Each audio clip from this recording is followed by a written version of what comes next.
Happy Valentine's Day. Hello, hello. How are we doing? Figured I'd just play some Minecraft today. I was thinking between either this or...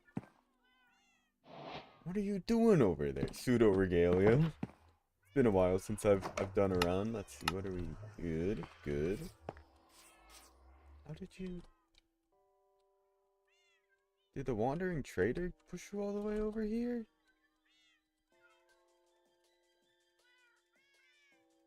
You know,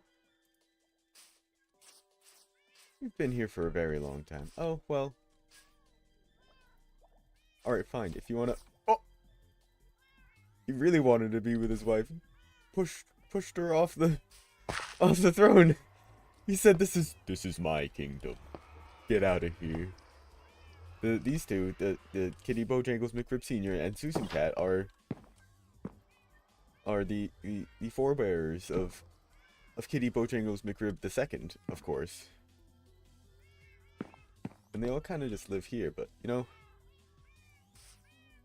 maybe Susan, maybe it's your time to... Oh. What's this? No. Onward. I've cat-proofed the base, so... in theory, you should be fine. What do you do when I go into the water, though? Because there's a 0% chance that you like swimming. They wouldn't have made cats like the water. That'd be... but also believable. Oh! We're missing something so important. Not just the cats, but... the dogs. Boom! That was close. Get out from behind there. What are you behind there?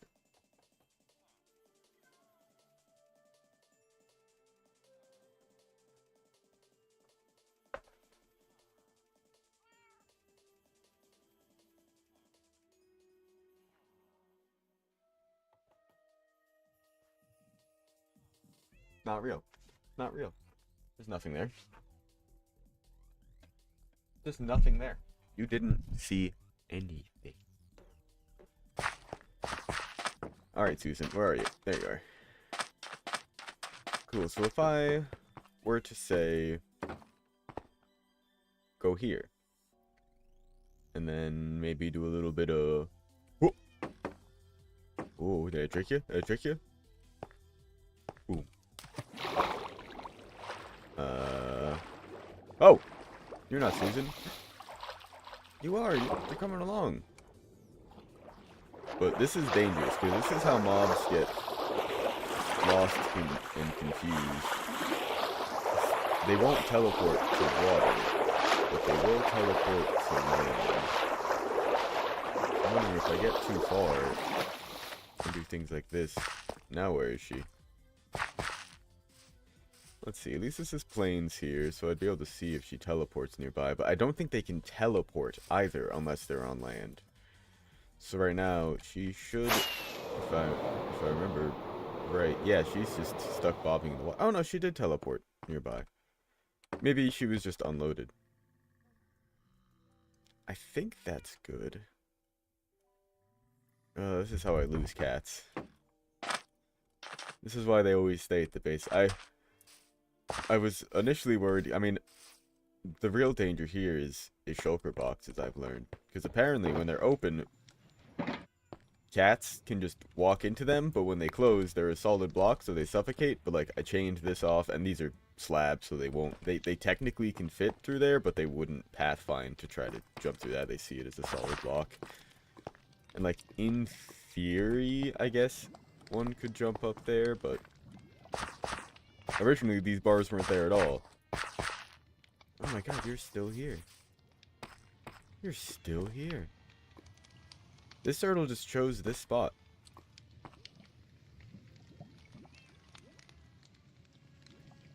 I've got a name for you. Alright, let's do this.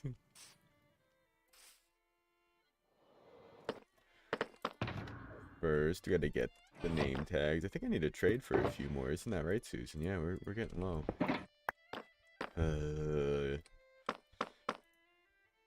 Oop. Anvil.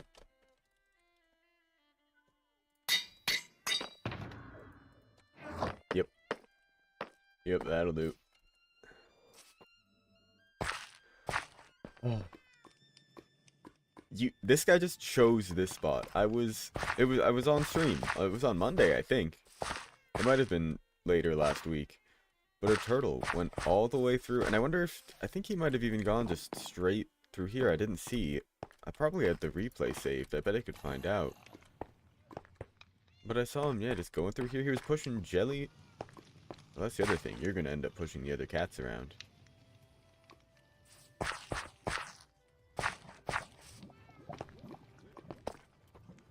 You idiot, you idiot, you idiot. Oh, literally the thing that I said, like, could happen, but probably wouldn't. It just happened. Oh my god.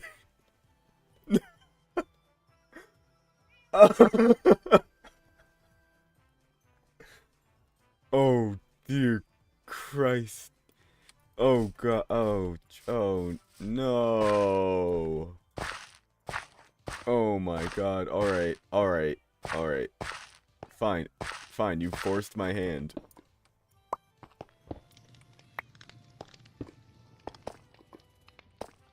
Ugh. Sucks it. I mean, yeah, that was like, that was what was hiding a lot of the texturing here. They just try to get to the highest spot that they can. I think we're good there. There's a block gap there. I could make sort of an impossible situation here. I think I've got an idea.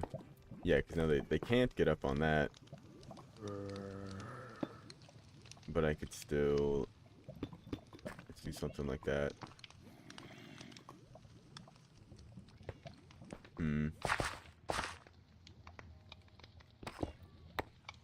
Honestly, I think he just needs a little height like there, and then the mismatching here.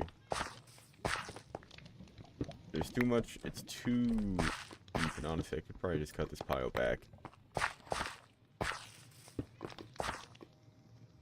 And add some here. Yeah, that looks good. And now they can't get up there. Maybe they can? I don't know if they can parkour like that. And simply because I don't know, I'm gonna swap a couple things around here.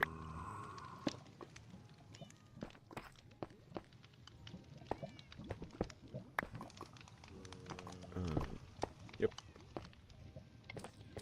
That'll do. Oh, wait. Can't be pushing jelly around like that. Get over here. Alright, Susan. I've run my experiment. I think this was a failure. Ah! Hello, hello. Welcome, welcome on both ends. Susan, you can't be trusted. These cats can't be trusted. These cats. Alright, we went on a little adventure, Susan, but no. Dude.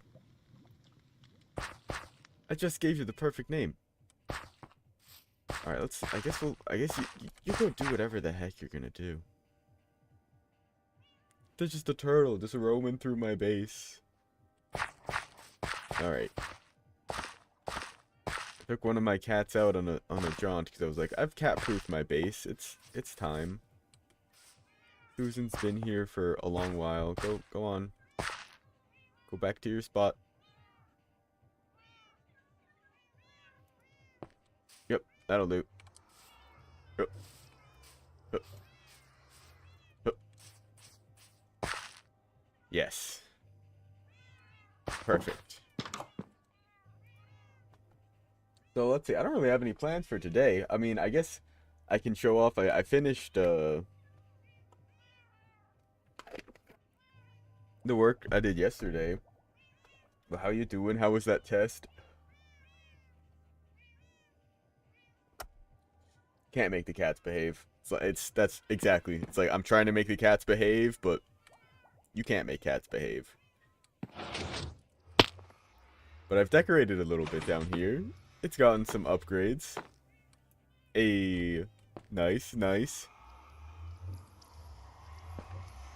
It has been done. I found a use for one of my piglin heads. Yeah, exactly. The zombified piglins was a fun thing to get. But this is all set up and it works. I've tested it out. It is great.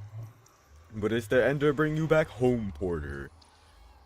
Basically, this is the chunk loader that keeps the Ender Pearl stasis chamber loaded. So really, this is like some water, the soul sand, etc. And why is there no sound for that? I think I changed some of the,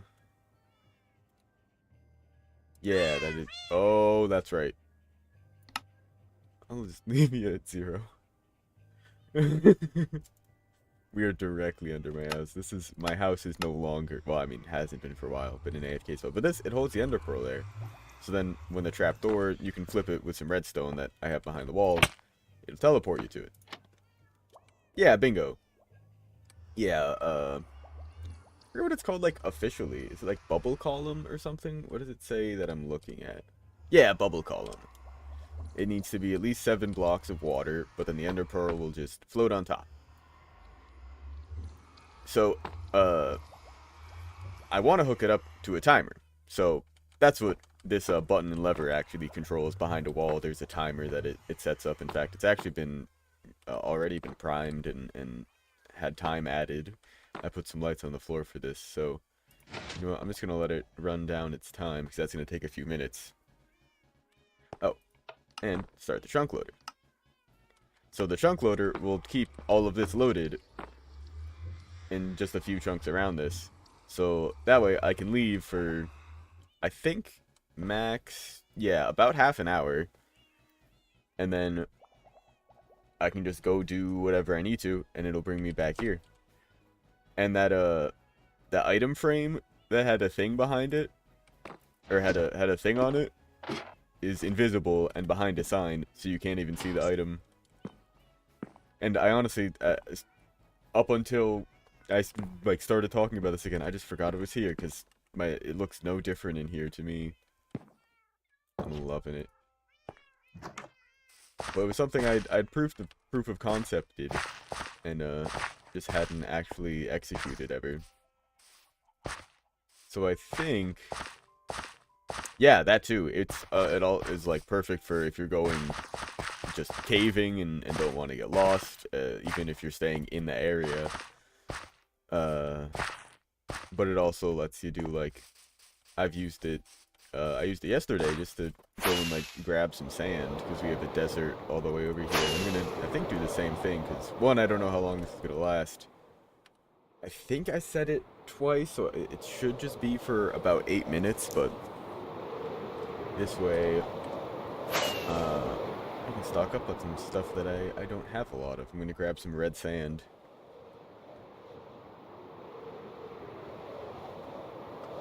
What would be smart is if I actually set a timer. I didn't see exactly when I started it, but I think if it was actually 8 minutes set on the clock there, then it's probably about 6 minutes left. I'm gonna call it at 25 past, it'll be. Haha.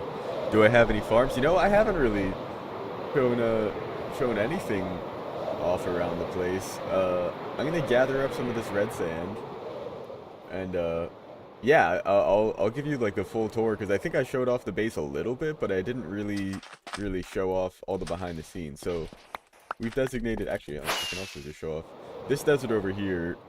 At both of these have been designated for sand retrieval, and you can actually just kind of see, this is all sandstone. This was all covered in sand. There's another bit over here.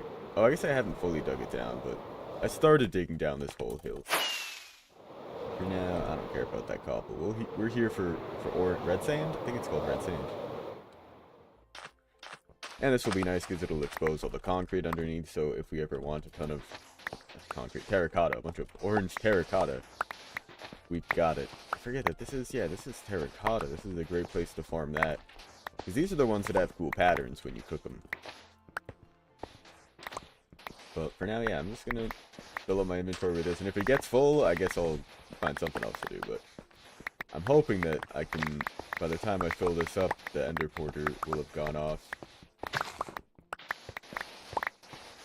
And then actually I can probably test another thing too, which would be interesting for me, is because a lot of the farms that aren't at my base are through the nether. And it should, yeah, it should all just constantly stay loaded. I don't see any reason it... Ooh, what are these? That's blue and white, right? No, light gray and white. Or would it be blue? The blue one is like a very dry... Oops. All kinds of buns. Yeah, the light blue is very gray. The light gray is very blue. Sticks. The most common item in Minecraft. Arguably, I kind of agree. I saw a, honestly, it might have even been today or yesterday's. Well, actually, I guess it would have been yesterday's. He also posts at 11. Camman18 posted a short. He's done a number of them, like the rarest item in Minecraft, but it was the most common item in Minecraft. And I kind of agree with his deduction that it sticks, because your first instinct would maybe be stone or wood, but you kind of like wood. Imagine you spawn here. You can't get any wood for a bit. You've got to go all the way over there. Couldn't get dirt either for the same reasons, and well, you need the wood to get stone. And you could also say maybe sand, but hell, if I'm here, this isn't sand, this is red sand. But there's these everywhere, and same goes for the desert. Not really necessarily everywhere, but they're absolutely throughout them, that you could get sticks in just about no time. Pretty much in any world, no matter where you spawn. It's like the real like exceptions are just like if you really spawned out on like an island in the middle of the ocean with nothing. But even then, like, you could maybe find a shipwreck and that's... You just punch some planks to get them. If you were the piglin head to the nether, I wish that worked. It does not. They're still mad at you unless, like, you need to be wearing gold. But... that is so great, because I've done it. When I first got the head, I ran around there a bit, and yeah, they were still upset. That would be such a great feature, though, because they're one of the few mob heads that's actually in the game. And they're the only mob that has, like, a conditional aggro on you. Like, they just want that cash. Oh, they're a pain to get, because the way you get the mob heads, of course, is you need a charged creeper to blow up the mob, and then they'll drop their head, and it only works for well, piglins, and then creepers, zombies, and skeletons. There is the dragon head item, but I don't think it works on the dragon. That would be an interesting thing to test, or honestly, I should maybe just, we can look that up. That would be cool to know. I don't think it does, though, but the issue with the piglins is if you bring a piglin into the overworld, it immediately, like, the tick that it is in the overworld turns into a, actually, no, maybe there's a little bit of a changing process, but there isn't time to kill it. It turns into a zombified piglin, which don't drop the heads when you blow them up with the creepers. It's the piglin head. So you need to bring a charged creeper into the nether. Because you can't bring a creeper into the nether and charge it there. There's no lightning storms. You have to get a charged creeper, make it walk through a portal, get it through a setup. I had a whole episode where I did it, but oh my god, it was crazy. I got a couple of them. Luckily, I have a loyal, or no. Yeah, the loyalty trident. This is the wrong trident. This isn't the one that has the lightning.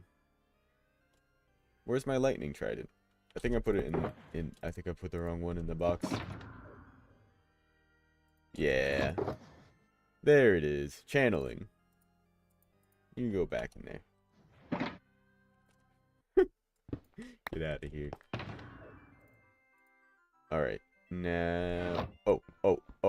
I realized I need to be careful when doing stuff like this when the timer's going. Because if I don't pick these things up and then it teleports me back, they just get left there. Alright, well, I mean, our inventory is pretty much full. It should be teleporting us back soon. I'll get rid of these sticks. I don't need the sticks. We've got a bamboo farm. I get plenty of sticks.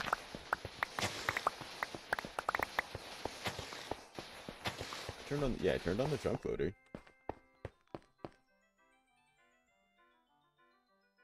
Well, I also have to be careful if I throw ender pearls, because if I throw an ender pearl and then it teleports me back, the new... Oh, actually, no. The pearl that I would have thrown would just get unloaded. So if the next time I loaded the area, it would teleport me back. But I was thinking that I would get, like, teleported back right after or something. I might have added more time than I realized. We can just do a little bit of exploring. There's a village over here. That is surprising. It also will not teleport... or actually, no. Maybe it will. I'm not sure if it'll teleport you back when you're sleeping. When you're sheeping... Look, he's got a little farm right in his house. This is really interesting. There's a smoker here? I don't think I don't know if I've seen that. Many of the acacia villages. They're pretty cool. Get out of here. Done the ancient city? Oh yeah, we've done the ancient city. I've got a... You can see on my pants here, I got the Swift Sneak 3. True. Yeah, you don't... Do you need to? I don't think you need to do the ancient city to get the trims. There's plenty of the trims that you can get without going there. You know what? I don't know if I even have the one on me that's from there. Because the Tide ones, these ones I got from an ocean monument. And the Sentry one, I think I copied from someone. I think that was... Actually, no. I think that was out of one of the pillager outposts. Hahaha, idiot. He's trapped in his fence. But we have absolutely been down there. The one that we've been to is kind of... Yeah, pretty far away. Yeah, Tide. I think these were from... There's one I got out of a pillager outpost, but there's also some of people have gotten them from elsewhere, and we've made copies and given them to each other. Because I know there was one that Across the Clouds got out of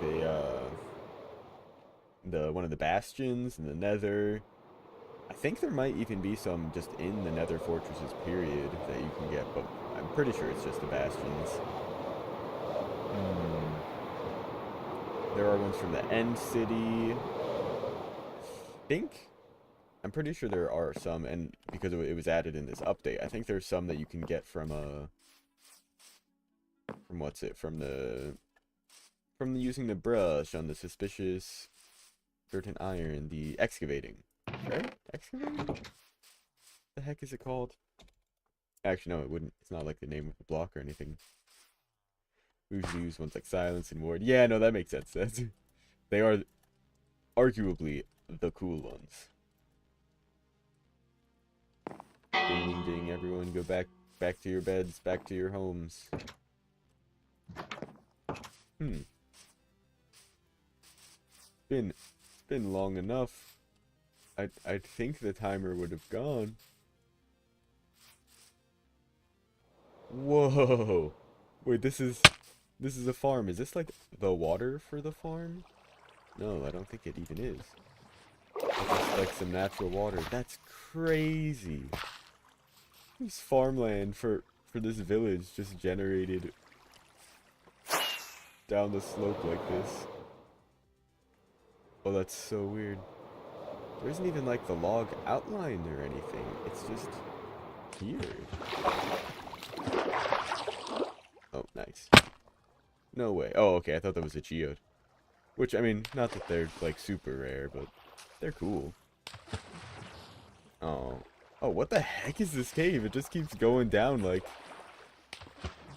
one little hole. How deep is this?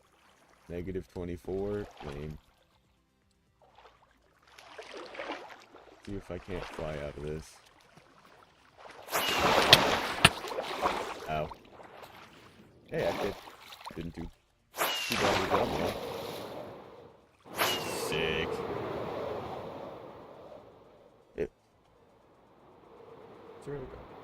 I don't know if that was dust or a fly. Something was just floating there. Alright, well, I don't know if something be broken. Or if I'm... Oh, get him. Oh! Oh my god! Protect the cats!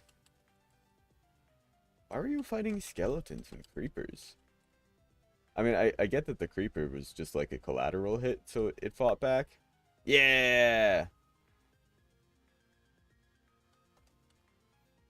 Get 'em. Bert. Bert. Bert. Oh. Bert. Oh, you moved. Oh, you're a cat. Oh my god.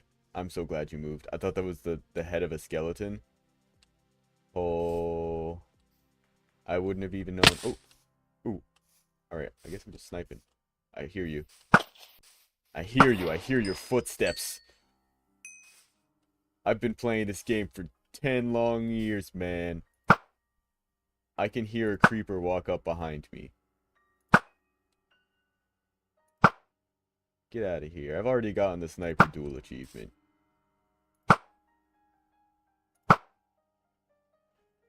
You're just done for, kid. Oh, well, not if you go behind the hill. That might actually save you. Maybe one of those hit him. Oh, I guess not. You're dead. Oh.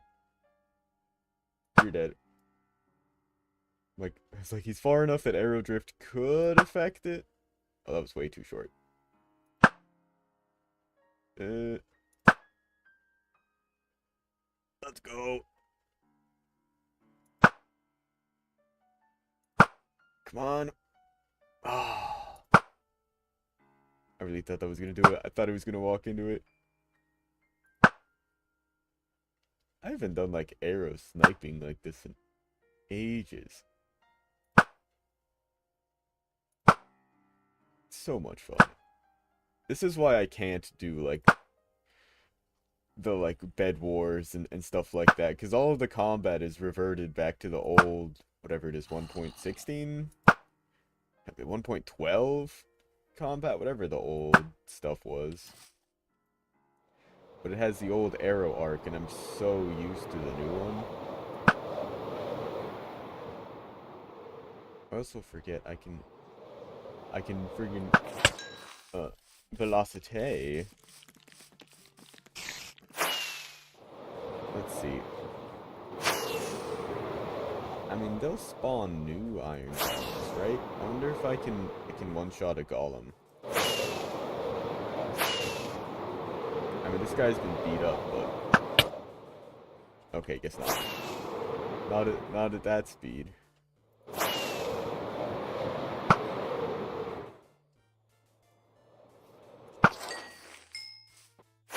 How fast do I need to be going? Uh-oh. Oh, I got him. Okay, I mean, it took me 3 shots, but...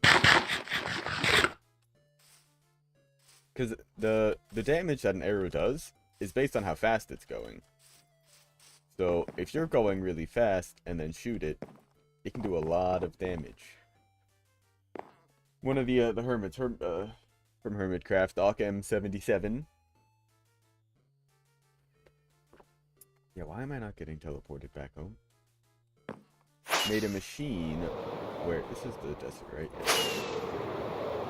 That basically, it uses a whole bunch of TNT, I believe, to launch an arrow very fast. So fast that it can one-shot a player in full netherite armor. And not only one-shot them, but destroy the armor. That is, go through the entire durability of it and destroy it. I believe he used it to one-shot a warden as well. But the thing that's really cool about it is that the arrow is being shot from, if I remember right, either 3,000 or 30,000 blocks away.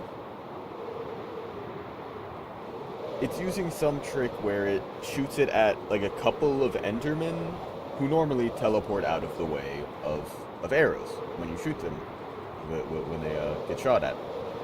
So if you shoot an arrow at it, the arrow goes into this weird state where it kind of thinks that it's hit something, the Enderman, even though it didn't. But that allows it to clip through blocks because it already thinks it's hit something. So the next tick, it just tries to move forward. But at the speed it's going, it moves about 3,000 blocks in a single tick and just demolishes whatever it hits. So he built some like chunk loader and some crazy wireless redstone system. What the heck happened here?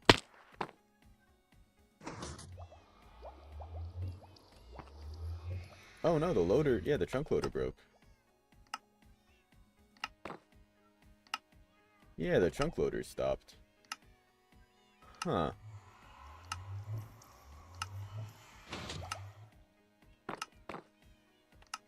Yep. So let's see, how strong is the signal right now?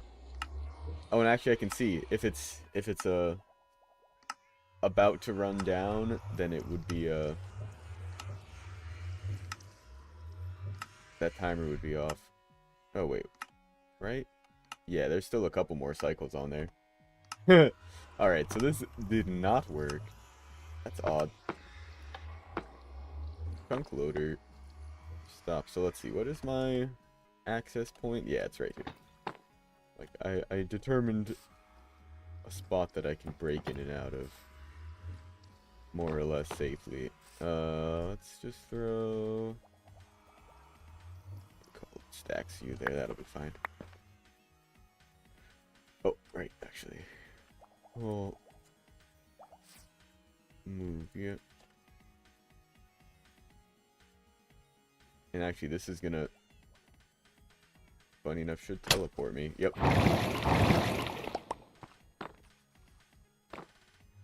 If I'm thinking about this right, when it runs out, it should teleport me. Cool. So we'll the squished emote. I love that. Alright, we've got a lot of cats. I'll give you the full tour in just a sec. Let me empty out my inventory here. I should have a box for red sand in particular, I think. Yeah, good. Oh, good, yeah, I barely had any of this stuff. You know what, just... You know what, nah, I'll do that. If I need orange sandstone, red sandstone, I'll do it. It's orange. Alright. So, I mean, this is like the tour. I mean, I've had these cats for a while, but this was just the starter base. Like, this whole island was just flat plains. Like, I mean, pretty much just that, but here. So I kind of came over here, went into these woods that are here, and I haven't really touched any of it. I think I cut down a couple trees when I cut back the dirt here a little bit. But I made this cabin, took some cherry, just made a little spruce log cabin with like a little woodworking setup in here was the idea, and I thought someday I'd turn it into a secret something or other, and I'm so glad I finally did after, geez, like 8 months here. And it's grown over time. There was just one chest, but now I've got a few here doing their things, and my mob heads have found home here. I feel like I'm missing one. I mean, I'm gonna put one there anyway. Let's see, what should go there? Another skeleton head? Yeah, we've got plenty of those. Oh, let me know if there's any background noise. There's some stuff going on upstairs, it sounds like. So hopefully it's not coming through too much. Doesn't look like it is, but we'll see when it gets right above my head. It sounds like there's, yeah, like vacuuming or work just being done up there.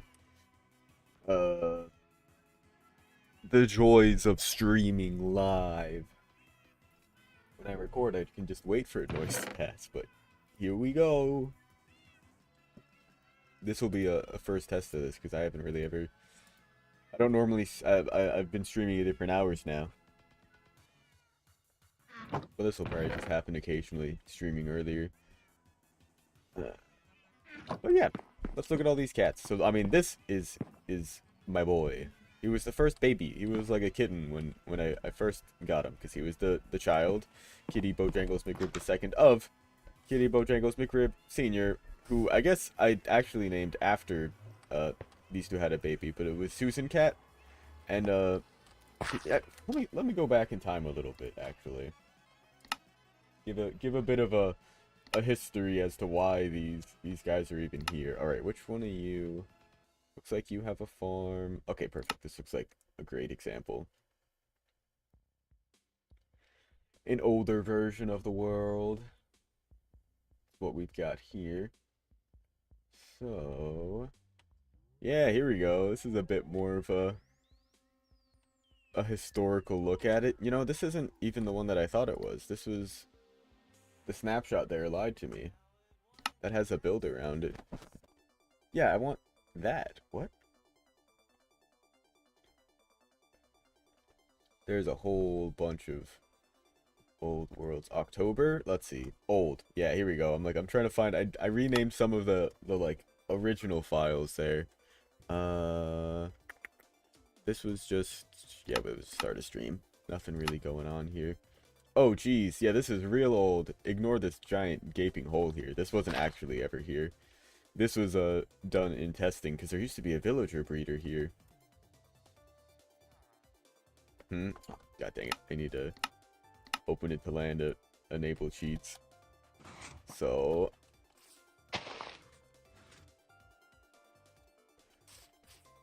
yeah, here we go. It was this just at the beginning for a while. Oh yeah, okay. I had some fun in this world. This was just a creative world. I blew up the wizard statue in this. I filled it with TNT and blew it up just for fun. I think my intention was to send him a video of it and scare him, but I never did. But this was before we did any of the work on that abandoned village there. But yeah, this was it. This was the start. I had just made this little cabin in the woods here. This was my farm that I eventually turned into the barn. I had a little cactus farm over here. The most basic thing, so when they grow, they just immediately pop off and hopefully fall into a hopper. They could land back on the cactus and just destroy it, but it was good enough at the start. And bamboo was, I mean, all these blocks were brand new at the time, so I wanted to build something with it, and I made a little fishing hut. But this is what ended up becoming encompassed in the UFO. This is a bamboo farm. A super freaking cool design that I found. I think it was Logical Geek Boy. I'm pretty sure all my farms were by him. But all these bamboo just update the piston in front of them. Bud power is really weird. Pistons and dispensers and droppers are all programmed with the same code for activation as doors were. It's just kind of an old bug feature that has been left in just because it's actually like really kind of useful. It has some weird consequences, but it's also really useful. So this piston is one block down here, but it kind of thinks that it's also the block above it. So if the block above it gets powered, it's powered, but it doesn't extend until it gets some kind of update. So this block above it diagonally is actually giving power to this block here. And the piston doesn't really know that. So it just stays still until it gets some kind of update, like a block being put next to it. You'll see that happens every time I do this. And the sand here is just to reset the signal. Because if this stayed on the whole time, the piston would extend and just stay extended forever. It wouldn't, and actually I can demonstrate that easily. If I just throw a redstone block here, this line will stay totally powered, and these pistons won't unpower. They need to lose power to extend, or retract again. These pistons update that piston at the end, which updates that piston at the end. They're all getting bud power, and this one just pushes the sand up to reset that signal. It just flickers that torch, so it makes a little clock basically when it's complete. but the sand drops it. I had problems before we added the vanilla tweaks thing that turned off mob griefing but left on creeper explosions, so it basically just stopped Enderman from grabbing blocks. I particularly built this out of stuff that Enderman couldn't grab, but they can still grab sand, so occasionally the farm would stop working because Enderman would just take the sand. And it's been pretty effective. I mean, this farm has been running me since almost day one. Hey, Colt, welcome back. I'm showing off just an older version of the world to kind of give a perspective on it. But yeah, this was, I mean, what we had at the start, and I'll give you the full tour again. Now I'm walking. Actually, I never asked how to pronounce your name. I've just kind of assumed it's either Uju or Uhu in my head, but let me know if there's again something else you'd prefer. But oh dear, we have so many cats. That I guess I still actually didn't even show it off. I don't have a world version, yeah, old enough that the iron farm isn't even covered up. Some I am alive practice, nice, nice. I've been practicing pseudo regalia a bit. I need to play it again. I might do that tomorrow or Friday. Oh yeah, I mean I much assume that it's a nickname. Ujan. Or yes. I can only assume. Yeah, please let me know. What am I? Oh no. Ujan? Ujan? Oh? I'd assume ooh. That's typically how U's are pronounced outside of English, because we have a million different pronunciations for things. But I want to get more pseudo-regalia attempts later. That's what I was looking up. Because I submitted my, albeit not very good, run that I completed on the beta patch in any percent, but it's still not on the leaderboard. It still hasn't been verified. I don't know if there's like, I don't want to like ping someone and bother them and be like, hey, can you watch my really bad hour-long run? I wanna be on the leaderboard.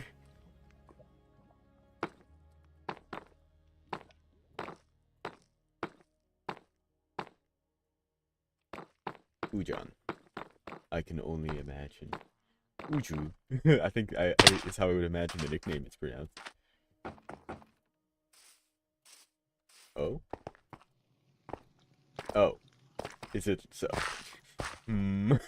This is the thing with pronunciation over text. But that iron farm that I had here, this was just floating here. Villagers on beds, this spawns iron golems, but because it's technically a village, it also spawned cats. So I would just have a ton of cats that would just spawn and roam around. And I still do sometimes, but you know what? Having these cats in the area might count towards the village. Oh no. Man, not gonna lie, when mobs get caught in here, I usually just kill them, but I named this turtle. I don't want to have to, Eugene.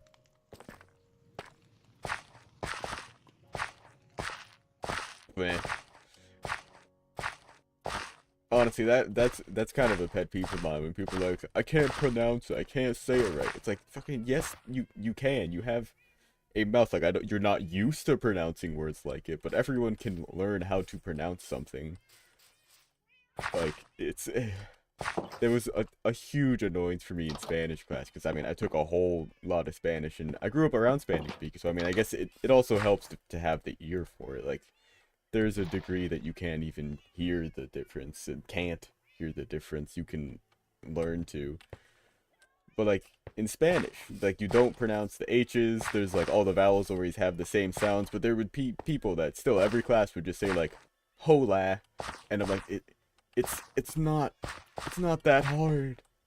I can only imagine US speakers speaking un-Latinized languages, just totally unfamiliar dealing with pitches and stuff, because I've been trying to learn some Japanese, and it is, like, just, it's completely different, and it's just such a different sound throughout the language. And I mean, at least there's very minimal pitch stuff in Japanese, but I know in Chinese and Thai particularly, it gets very specific with ooh, ooh, ooh, ooh, or just all like the different variations that every vowel can have. But there's at least consistent writing rules to it.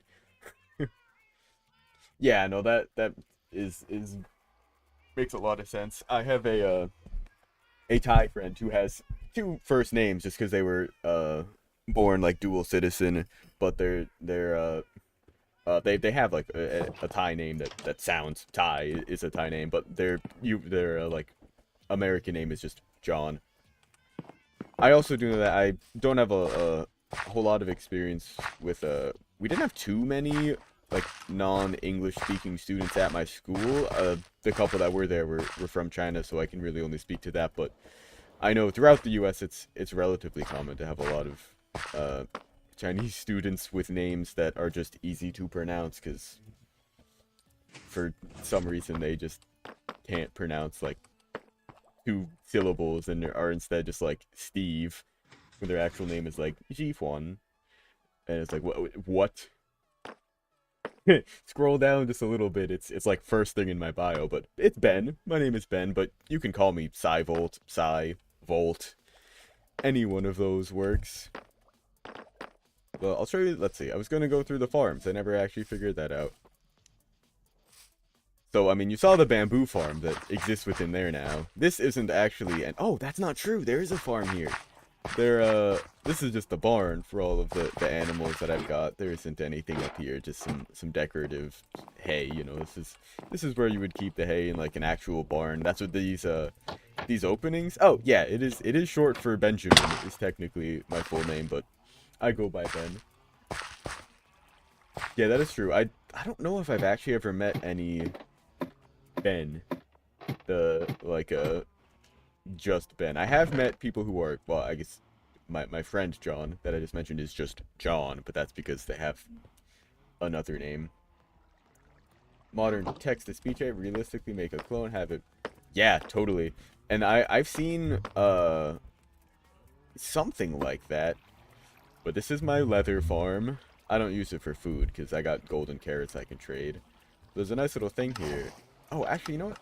I forgot. I need to fix this. This is finally fixed. I accidentally killed a bunch of the cows up top. But the way that this farm works, let's see if I can get the height right. Nope. Off by one, I think. That shouldn't ruin anything. Let's go in here. Oh yeah, Elizabeth has a whole lot of nicknames. Because that's, I think it's something Google Translate was working on. I feel like I saw like some kind of ad about it. But yeah, I know a couple Elizabeths, and they all go by different things. There's one that goes by Elizabeth, but yeah, like, as I said, just shorting it. There's one that went by Eliza, but yeah, Liz, Beth, Betty.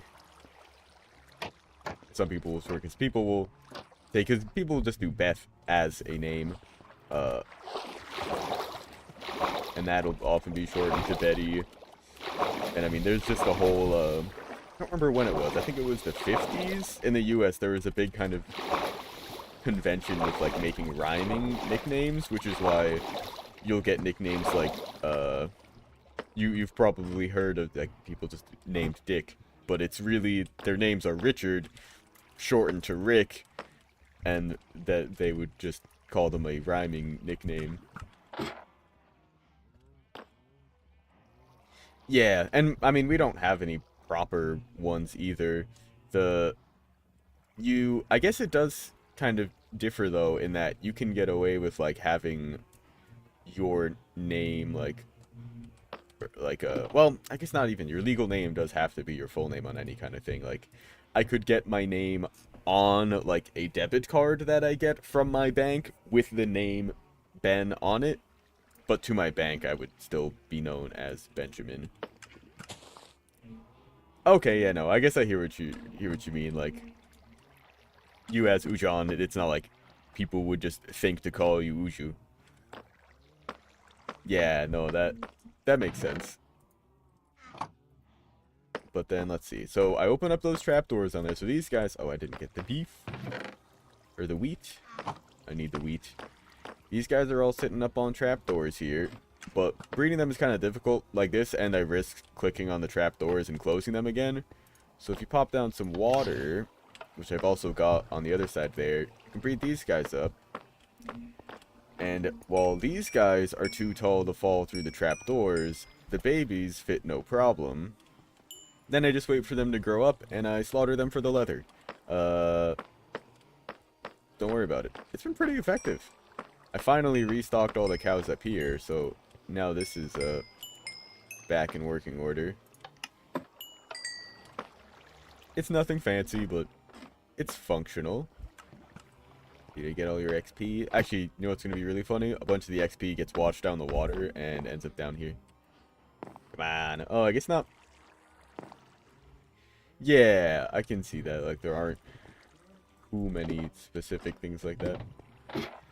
So that's the leather farm down there. I totally forgot that that's down there. Other big farms were this guy. This is a moss farm. Nothing crazy. Or bone meal farm, I guess. It spits out bone meal. But it does so by taking bone meal from... Yeah, I love this little ladder. It's not the easiest thing to use, but it's great. Basically, there's a stone generator here. And the stone gets turned into moss. Oh, God. And all this stuff that gets washed into some composters that turn it into bone meal. The stone generator is kind of hard to see under here. Oh, God. I swear. These keys just keep falling off. Yeah, there's a bunch of water sources. Oh, wait, no, what is it? Yeah. It's lava flowing onto flowing water. Makes smooth stone, I think is what happens there. Yeah. And then some of the bone meal that gets created by the composter just gets fed right back up into the system. That's where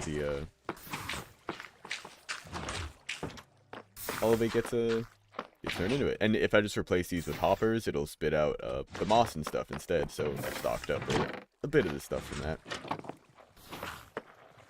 that. Don't worry about it. No, I didn't actually see that run.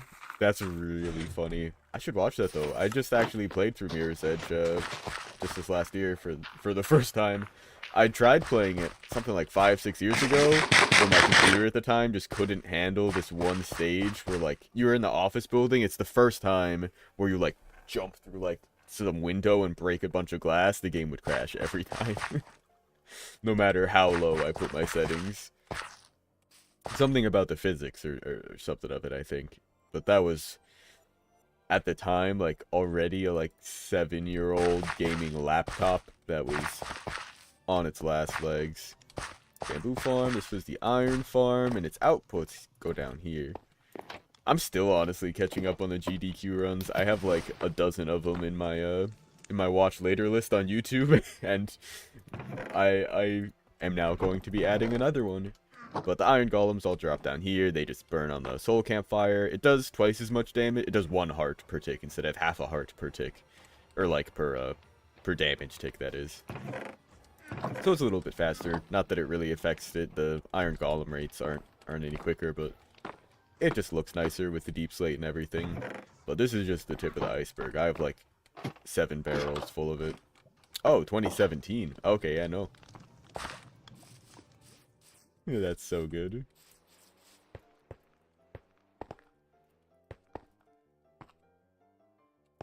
Oh. I think, well, I mean, I sure don't remember the moment at all. I don't think I watched that run. But is that what the glitchless is in there? Were they doing a glitchless run and accidentally did a glitch or something? Invalidated the run? This is a geode down here. I found that it just had so many clusters. I cleared out all the space around it so I can harvest it. But the thing I really want to do is flood the whole thing. So you can swim around it and access everything a lot more easily. And as long as I'm not wearing my Aqua Affinity helmet, if I use a pickaxe, it'll be slower while I'm underwater, so I won't accidentally break the geode central parts, hopefully. Spread around for how silly the commentary was. Yeah, I could see that. Oh, maybe I might just throw that on the watch later anyway. Like, so many GDQ runs, and I mean, like there absolutely are just some really cool games that are just fun to watch regardless. But I feel like most of the really like top-notch runs at GDQs are made by the commentary. People defining rules for the category are fluid with what's called the glitch. Oh, okay, yeah, I kind of see what you mean. Gotta do that Duolingo. Yeah, I mean, that was pretty much all the farms at the base. This is just a villager trading hall, and then my storage unit. It is an auto sorting thing, which is cool, but the sniffers are just on like a little collection thing. Yeah, Portal I guess was kind of like that, because I ran actually I guess it was just called inbounds. Because it wasn't really glitchless. I think there were some people that ran a category called glitchless that outright you weren't even allowed to use bunny hopping. Which I don't know exactly how you could monitor that. Like, I feel like you could pretty stealthily do like just a single bunny hop somewhere in your run, and like cause you could do it just with like regular inputs.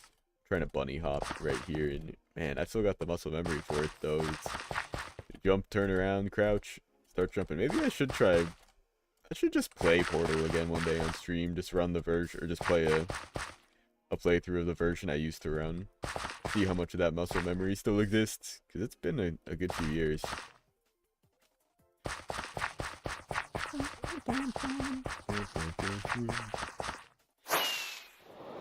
Yeah, let's see. We'll check out Turtle City a little bit more here. Let's see.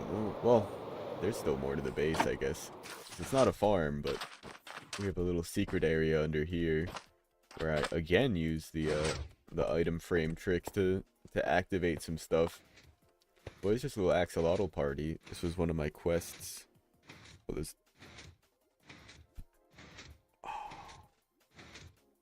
there's a fly. It was right by my mic. It was just in the light. I could see it perfectly. Yeah, there's like a little fruit fly or something. Or, whatever, tiny ones. Speedrun's pretty actively back like 2016, 2017. Yeah, it was probably... Well, I guess that was a few years, actually, into when I started was watching. But I pretty much just watched, like, a couple streamers and playing Mario 64. I was just big on the... Well, honestly, all the 3D Marios. I watched a lot of 360 Chrism, who played, yeah, Mario 64, Mario Sunshine. He played Portal a little bit, and that's what got me into it. Welcome back. This was... Oh, come on. Motherfuck. Ah. There's this little fly, and it's because I've got the lights up for stream. He's just flying around here. We've got that hidden away here on the beach. But nothing else really here. I just like these. I made one over there, but let's see. Farm-wise, yeah, this is just a trading hall for the villagers. These guys just do their thing in here. I guess, yeah, you do have a little bit more freedom to walk forward. There's no block stopping you. Like, they don't normally clip into the stuff like that. He's pulling an all-nighter. You're crazy. Insane. Didn't actually pick up my first speedrun game till 2020. Yeah. Spyro is fun. I've been playing through the original Spyro for PS1 on here. Because I'd never played it before. Well, that's not true. I played it like a little bit as a child and had no idea what I was doing. Like literally as like a 5-year-old. But now I kind of know what I'm doing, and I'm just kind of walking through it, just 100%ing each of the levels. It's fun.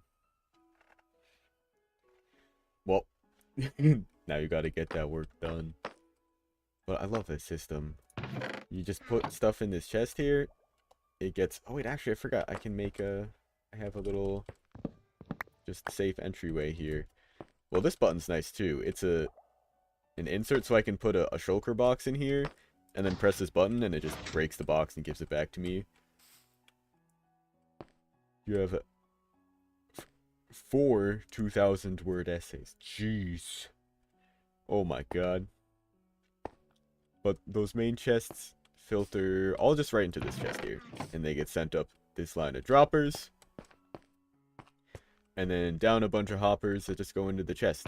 It basically just checks one by one if each chest is full. Yeah, definitely get started on that. Best of luck. Hope that hope that goes well and you can get some sleep maybe. Well, we're going. Yeah, I'll fly around. I'll point out a couple more farms. There isn't too much else going here. This is a raid farm. This is a big build that I want to work on. Maybe this is what I'll do. Maybe I'll hop into creative mode and learn a bit more about world edit. But you come here with a... Oh, what's the effect? The one you get for killing villagers. Bad omen. And then you come up here, the raid will start, and it won't have anywhere to spawn, because all of these are half slabs and things that it can't spawn on. You're just there. And then, this is the only place they can spawn. So this contraption just kind of times it and pushes them down. The thing I really don't know how to use is the brushes, because I've learned how to, like, I know how to fill blocks and make, like, cylinders and surround areas and replace things, but I have not done much painting, which is what I'm looking to do now. Let's see, we have a witch farm, and the witch farm's far though. I'm not going to head all the way over there. It's nothing too interesting either. I don't have like any build around it. It's just a big slab of stone in the middle of a swamp. But it's great for getting all the things that witches drop, all their powders, the glowstone, sugarcane, but most importantly gunpowder and redstone. Because they power our rockets, and the redstone powers just my fun on the server. And all of our farms. But these are two farms right next to each other. This, as you can see, is a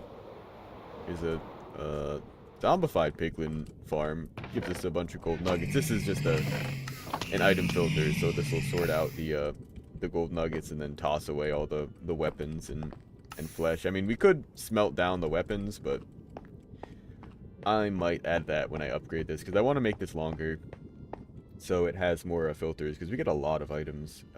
When this is running at a full capacity, let me go up to the AFK chamber, and I could make more platforms. In theory, you can just build those magma block platforms, just copy paste the pattern for a while, and you can get a lot of spawns. But I mean, we do already, like, when you're up at the AFK spot, it's pretty much just a constant stream of them.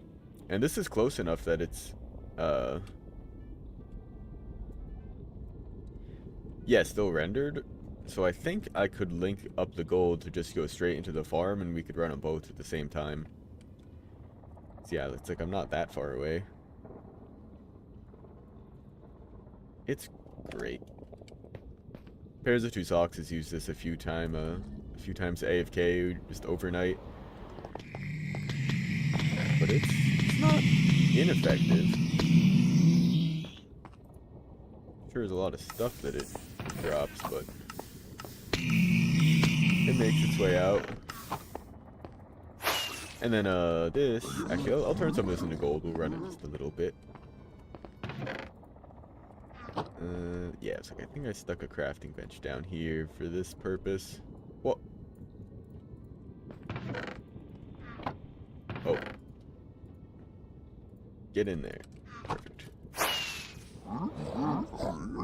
Yeah, you want the gold? You want the gold?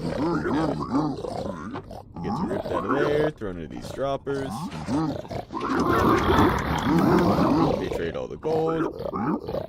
There wasn't really enough for everyone to have, so they drop all their stuff, and then it gets pushed along this ice thing, along all these hoppers, and it gets sorted into a whole bunch of different stuff. And I mean, we get a lot of stuff. Oh my god, yeah, there's also the Guardian farm. They are very loud.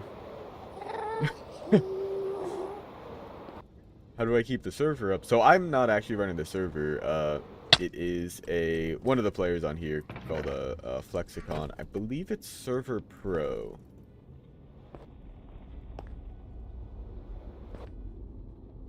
Yeah, so it's so like we're not it's just a what's it? Yeah, some like hosting company hosts it for us, so none of us have to like be running a dedicated server on our own computer.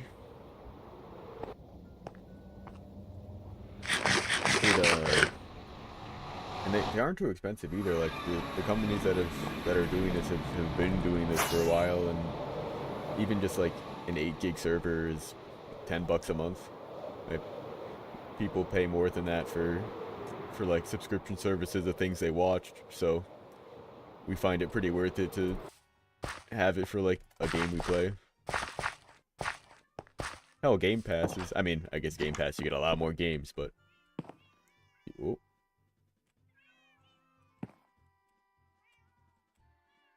It's online. You have to keep making it online. Yeah, if it's not like if you're like hosting a server like yeah, and there's totally free ones you can get. Like there's a bunch of free ones. We have a slightly upgraded one just because there's a lot of us that play and we prefer to have a better connection with it.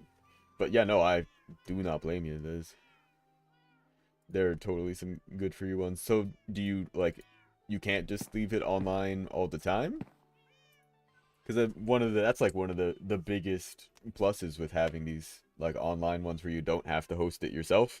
Because when we were playing Valheim, I would run the dedicated server off of my computer, so whenever we wanted to play, I needed to to turn it on.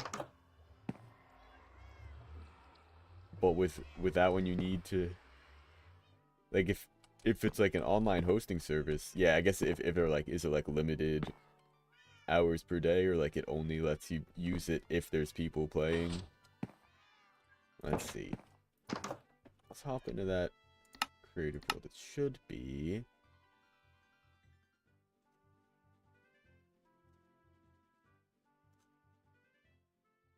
Oh, I have no idea which one it's gonna be.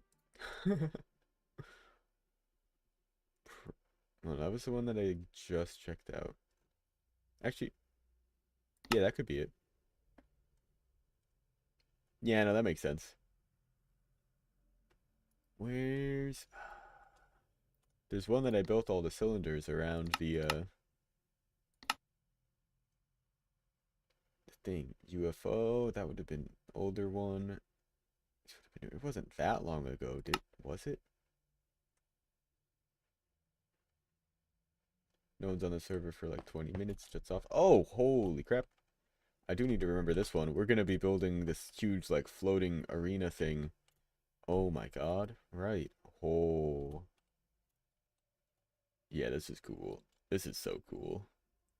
Big fan of our design on this. I think I want to work the pillars a little bit.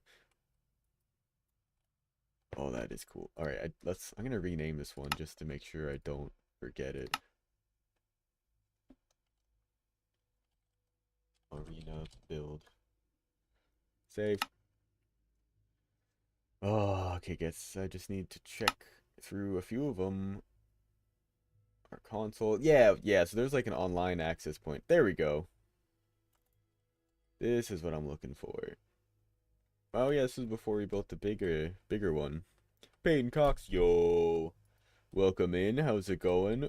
We're doing Minecraft. So this is my raid farm, but I've surrounded it in stone just to do a little bit of testing. Yeah, that is cool. You're early. I've changed stream time. I'm streaming at 11 a.m. Probably usually until about 3 rather than starting at 3. But I will often be streaming later. Oh, that's right. I did rework the redstone, so this should work. Yeah, so it's got all the features of a server. Like if you're running your own dedicated server, you have all that ability. You'll have the log with the terminal running with all the chat and commands and people who've joined and left. Not exactly. This is a pillager, or yeah, a pillager farm. It's a raid farm. So kind of. But I want to surround it in this build. It's going to be a lighthouse, but I need to recolor stuff. So I need to learn how to use, like, the brush things on our server. Oh, yeah. Yep. Yeah, all that stuff's in the options.txt for a Minecraft server. Man, before we did stuff like this, I've run a Minecraft server off of my computer. Hell, just like 10 years ago. That was just how you did it. You didn't play over LAN. I guess you could. Saw about the short using the rail to teleport. Hey, thanks for stopping by. Yeah, that was really fun. That was a cool little thing I thought of for the what? Oh, right. I need to open this to land to turn on the cheats. Jeez. For the redstone with Cybolt stuff. Oh, of course. I can't see the commands I'm entering. But, I think I'm going to do this probably some other time. And that's exactly what I'm going to do. I want to do a red and white spiral. I just have no idea how the brush command works. Brush, apply. Cuboid, cylinder, sphere. I want to just recolor. I want to just like replace blocks. Oh, there's a whole lot of settings. Woof. Yeah, I'm not doing this now. We're just going to go back in the world and that is a build that will be happening, but that's probably going to be saved more for an actual video. Because I'm going to be spending half my time looking up stuff about world edit. Oh yeah, we found a lot of shipwrecks. They're pretty, or not even the shipwrecks. For the conduits, you need to find the buried treasure. And we've gotten quite a few. Let's run this raid farm for a little bit. Let's see, I've got, I think, 3 conduits. Much appreciated. Yeah, we're posting redstone shorts every day. I plan to keep it up. I want to start posting more stuff too, doing maybe some stream flips and whatnot as a secondary posting probably later in the day. But the redstone with Cybolt stuff is just so much fun, and I still have so many ideas for it that I haven't even like started to touch on. I think there's other. Well, actually, maybe you do need the maps. They definitely spawn in the wrecks, but you can also get them from villager trading. Some of them trade the treasure maps, so I got a couple from there. I don't even know what I'm doing. I need to just get them to respawn. I need one of the guys with the flag on their back. So oh man, I love that. It looks so cool. I love the outposts. They've been around for so much longer than I remember, but they are so very like classic Minecraft build. But also, let me teach you something that you can't unlearn. Which side is it on? Is it this side or is it the other side? There's some. Yeah, there it is. There it is. We haven't touched this. We haven't touched this build at all. You'll notice the roof here, it slopes down and over. This one, it slopes up. There's a block missing. Where there's a block there. Oh, stop it. Do any of you have a flag? Oh, there you are. Oh, Captain, my Captain. Thank you for the bad omen. So you need the bad omen effect. Stay away from the base because there's a bunch of villagers there that will trigger a raid at your base. It's a bad time. Instead, you go over here where you have a single villager setup, and a whole platform made of half slabs and the like, so that their only option is to spawn way up above on a single little freaking little platform right up here. And because they're so far away from where the supposed village is, quote unquote, all of the waves just spawn at once. And then when this timer goes, the water pushes them down, and you turn down the mob sounds because they're really loud. And you can start killing stuff. And it all gets picked up, more or less, in these hoppers.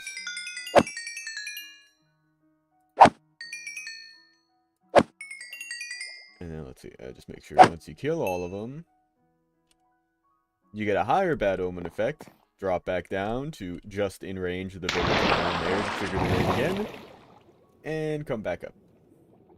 I really wish that I had my, like, first ever Minecraft world where it quite literally was just, like, I found a little spot on the beach like this, built, like, just literally, yeah, oak plank cube house, and then dug, like, a hole in the beach to, like, make a waterfall so it would just, like, spill into the water. It was so busted. But once you have Bad Omen 5, you get a, like, full strength, like, level raid. And then you really get a whole lot of, baddies down here. Enough of that they'll start, what's the word? Suffocating? We'll start, entity cramming. There we go. Like, it's cramming, but it's some kind of cramming. Yeah, it's just because they're entities.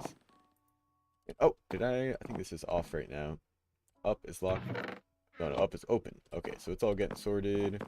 Oh, the trash is clogged. If it's cooking, it's flushing. So this is just all the junk, but these are sorted out. Emeralds, redstone, sugar, gunpowder, glowstone, because the main thing we want are the emeralds. Oh, heck. Let's go. That's not from running it just now. These are just have been piled up in here, I guess. And we'll turn that off. We'll make this prettier at some point. Turn all these into blocks. We look for an outpost and just move on to it after killing all the villagers. That's funny. Yeah, I'm pretty sure they'll keep spawning there if you leave the area and then come back. And these are all just the witch drops, mostly. It's what it was for originally, but now we don't really care too much. But we get all the totems of undying. Not that we really need them, because we do have a casual play on here. What else have we got? I mean, Turtle City, obviously. Oh, there was more in the Nether I didn't show off. I forgot. One of the challenges... Oh my god, I remember I came back down here. I always forget to clear my bad omen, and then I go back to my base and start a raid at my base. But you can get away with it. If you kill everything in the first wave, but just, like, one of the villagers, and then just stick them in a boat, they will eventually just despawn, and the raid just kind of ends. Oh, legit, just 2 people on the server? Oh yeah, we're up on the roof here. There's a couple farms I could show off. This one... Oh wait, actually wait, is this where I think it is? Aha! One of my challenges from the wizard, and I'm not working on this right now because I need to organize, there's just way too many of these now, is to get a blood panda and put them on a throne, which really is just a brown panda, which is one of the variants that they have. But the panda breeding is immensely complicated. They have, like, it's not just like most of the mobs where, like, you breed them together and it's just sort of, odds are it's one of the parents' colors. Or maybe it'll mutate to something different. Like, the horses are pretty interesting. Like, their colors can mix up, but, actually, no, I have a bed here, don't I? I just wanted to get out of there because it was nighttime, but it's pretty safe in there. Boy, alright, I'll just kill you. Alright. I am gonna turn up the sounds. But they have, pandas instead have a main trait and a secondary trait, like what is it called? Like the Punnett square thing, the not primary and secondary, it's something and recessive. The recessive gene and the other one. But the way that it works, yeah, basically they have the 2 genes. They have the I'm looking this up. Dominant gene and recessive gene. And there's, I think, 8 different versions of them. But basically, if a... Yeah, yep.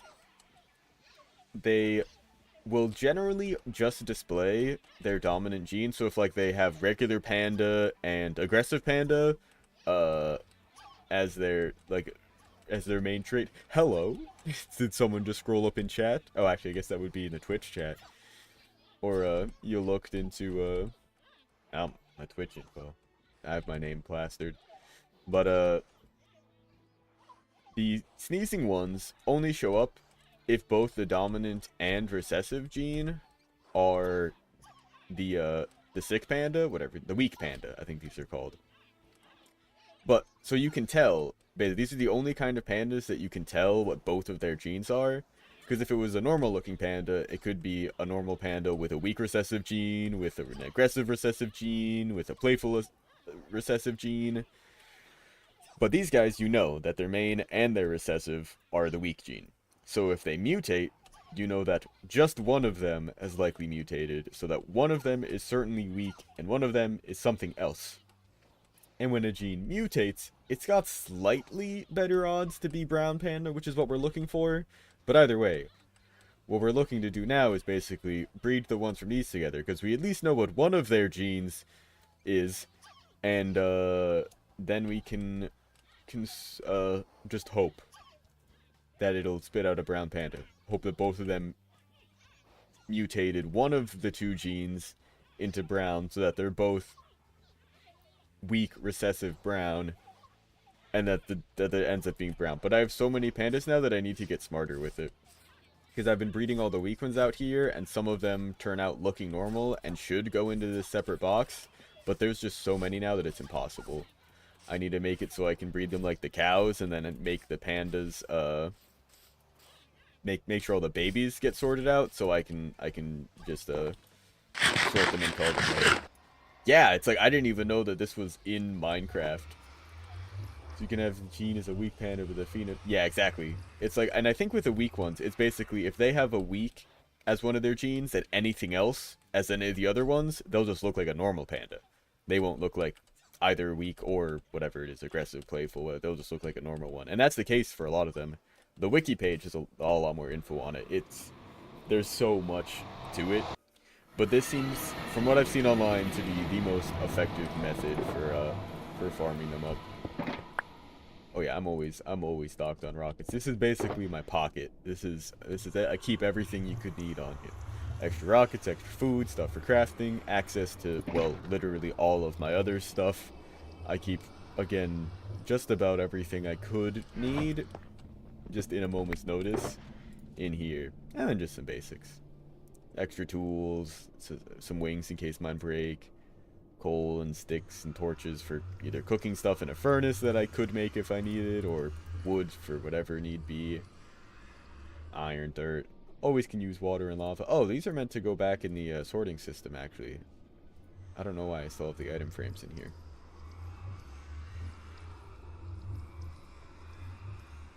Yeah. Oh, and these are the plans for that village we've got. I'm making, figuring out what we need for each type of villager.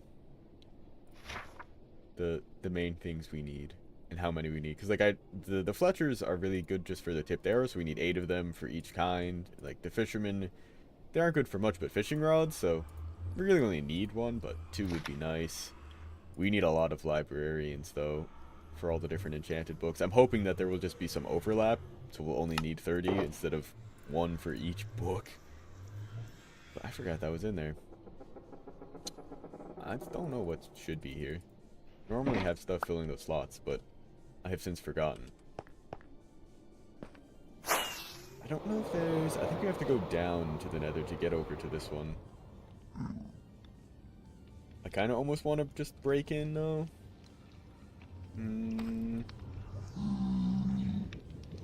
Yeah, I can just do that.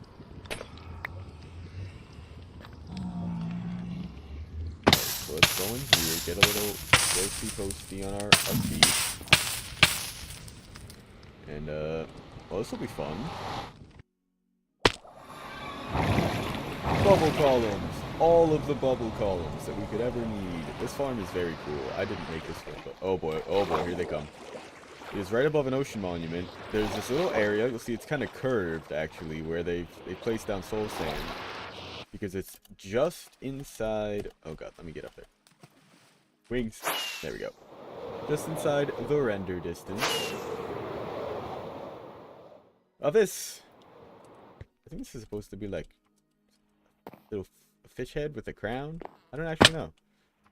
This is, it's a build, but it is so that just within render distance is this. So many of these spawn. So many, in fact, that I'm not going to be going back through that nether portal. But they all end up in that box, and it is just crazy how many are there. We actually don't have a, like, rocket farm, necessarily.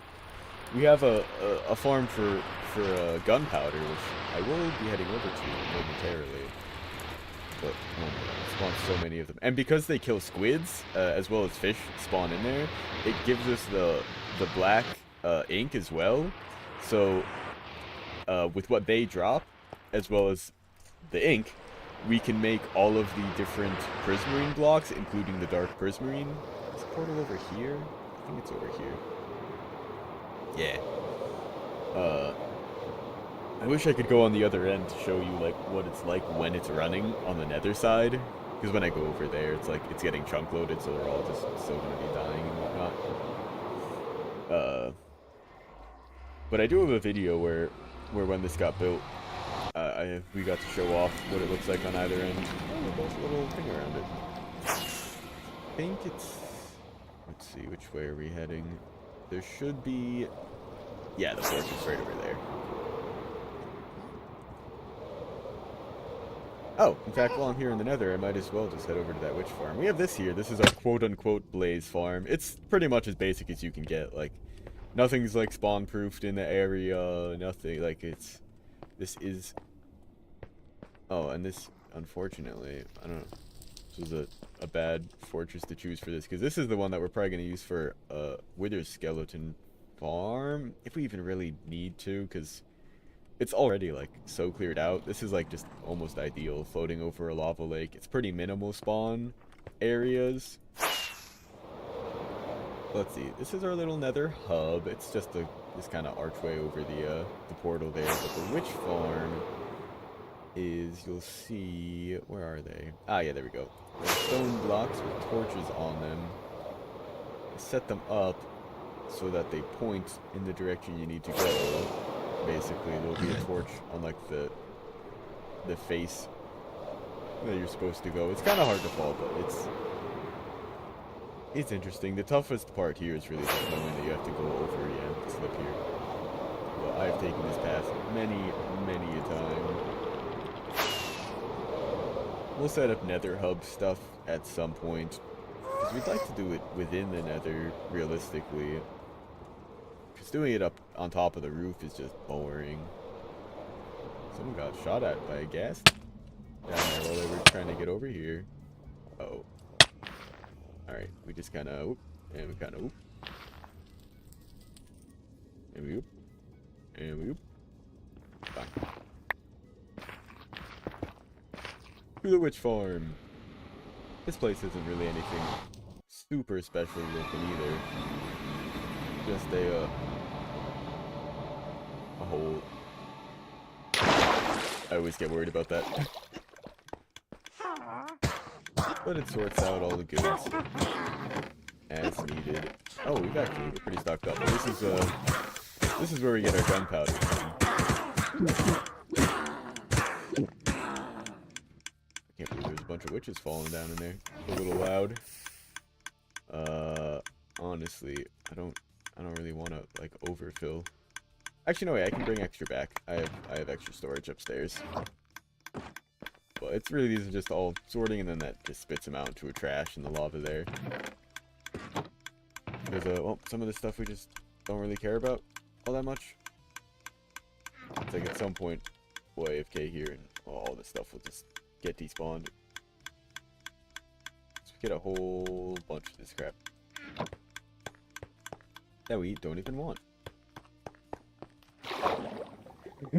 God, my anxiety when I fall down there is pretty rough there. Guess you could teach how to make meth. Yeah. Breaking Bad being like... I guess actually I did put a little bit of a design on here so it wasn't just ugly. Well, this farm is pretty cool. I believe, again, Logical Geek Boy. I think I used a lot of his starting, like, simple farm designs. But if we, again, use that flying trick down there...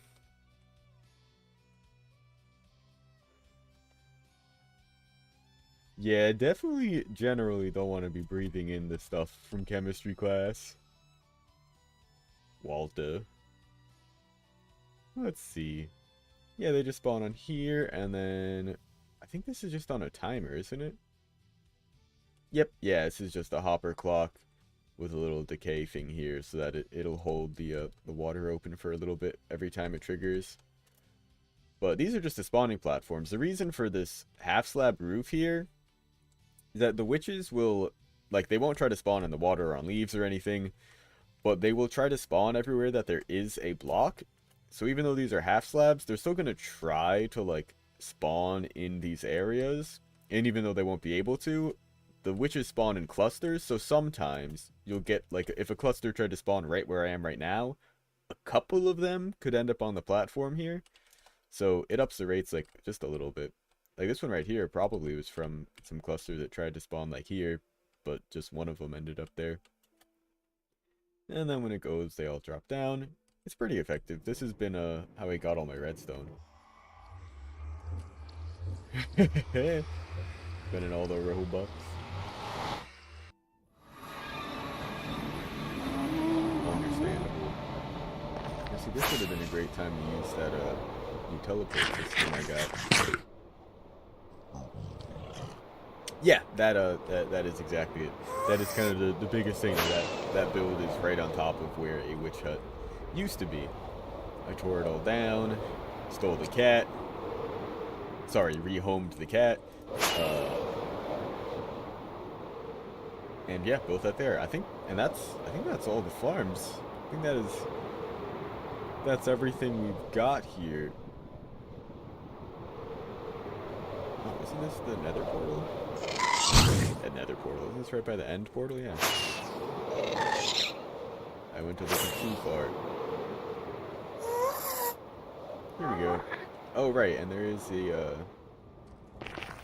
what is this called? Welcome to hell. Nether Tourist Information Center. Glowstone up these signs, or glow squid up these signs. Oh, that's right, then I did. I put some info here. Use a bastion as a farm in any way? I'm not actually sure. There might be... The only thing I could think of is just a piglin brute, but I don't think they drop anything like special that the regular piglins don't.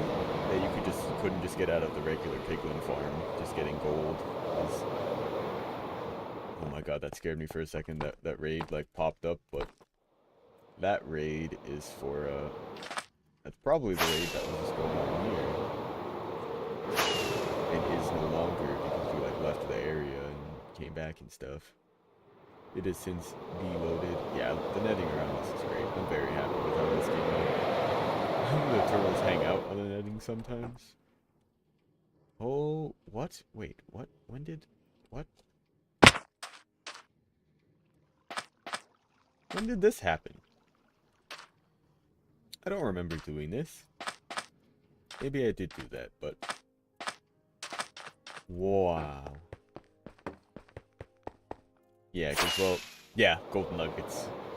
Well, I don't know if you were here when I just showed off. I think you had joined pretty much right after I showed off. We have a piglin farm giving us these gold nuggets and the trading setup. So that is where the piglins spawn. They drop down, their nuggets get sorted out, and then their rotten flesh and stuff just gets thrown away. And then unfortunately I just ran it so we don't have any gold. But we put the gold in here, it gets sorted out between these droppers, a bunch of these guys get all their trades, and the items get pushed along here, and sorted into all these filters with a bunch of stuff. I mean, none of these are even close to being full yet. I think the blackstone has a few chests full. but it dies off pretty quick. Because the filters, like, they grab the first items first, so, like, if there's a lot of ender pearls that just got traded, they might not all fit in the hopper up top. So then there's a second hopper just to catch extra. So most of them will be in here, but some will end up in here. Yeah, understandable. You know what? I realized I didn't turn down the game sound at all. I normally have the game quite a bit lower. There we go. But those guys just trade all the gold and spit out those items for it to be sorted. And it works pretty dang well. Let me put all this crap back. I forgot. I've checked out a couple farms and then just have a bunch of junk in my inventory. Should also... Maybe I'll work on the Turtle City a bit. Wrap up some of the building there. Then I can get my shulker boxes back for use. Nice. Alright, so we've got a good little stock of emeralds now. Up here is where we keep the gunpowder. Oh, cool. Yeah, we were running a little low. Got extra barrels and stuff in there. We haven't slept in a few nights, probably. Alright, actually, let's top off on the food and rockets here. We'll grab some extra... Oh, that's right. I do keep bonus in there now that I've just got extra space. I guess it doesn't hurt. Grab the rockets. Throw that extra stack in there. You know, I'll steal just a stack of food from there to put in here. We'll call that good. Love it. And top off with that. I like it. Sweet, okay, so everything's in the system now. I think we're good. Yeah, let's go back to Turtle. Oh, actually, no. As I was just saying, I don't think I've slept in a few nights. I'm going to make sure I don't end up getting attacked. Mid-build, because they will chase you underwater. Ow. Oh! Oh, you're a new cat. Yeah, sometimes the new cats do still spawn. Oh, yeah. So let's see. Oh, I guess how did this end up coming out? I guess all the coral still hasn't gone. The kelp hasn't grown all the way up yet. But I love these dolphin rings that we've set up. So these are, I mean, pretty straightforward. There's just a dolphin stuck in there. But, dolphins are weird because they need air to breathe. But you can't just leave them out of the water because they also will suffocate if they're in the air too long. So, you can get around it by using a bubble column. So they're just sitting in a hole there on top of... Oh yeah, I forgot about this. This was a little build that someone made. They just dug a hole under here, and I think there was originally a sign that said something like there was a troll that lived there. But that was well before all of this was ever made. I never went back to that. I should do something with that. Alright. Back into it. Get these off so I don't accidentally start swimming. Yeah, exactly. They breathe air, but they'll also dry out. So if you just stick them over some soul sand inside of a bubble column, they'll live forever. Bubbles the dolphin. Here in his new home. But I've got the green one is technically Paradox That was his Christmas gift. But this is all stuff that I gathered up pretty much just for this project. And I'd like to have the shulker box back. This box in particular is my just like throw a bunch of junk in here for doing a project. So then I can just have it and be done with it when it's over. So you know what? I'm gonna take this and this and this and nothing else. And build a couple more buildings. This right here we're gonna turn into some plaza that has like a starfish design. Oh, sick.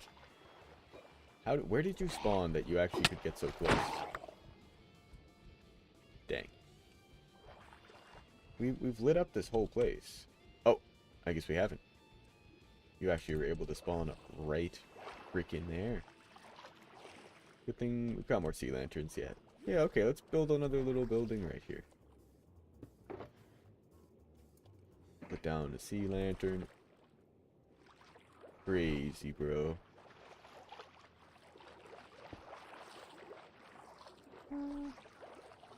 Yeah, actually, you know what? I'm going to do this first. Let's light up some of the area around here, because I think one spot we didn't do was, yeah, all around here, actually right by the base, where it's probably the most important to. Oh, no, I did go around here. I guess I just missed a couple spots. Here and there. We did light up down there, yep. Oh, and that's full of sea lanterns. Cool. Yeah, he just spawned there because it was the only place he could. He must have just been around from the previous night still. Alright, let's do this. I think just another, like, kind of short building would be good. Don't need anything, oops, too fancy. Let's just get rid of this junk.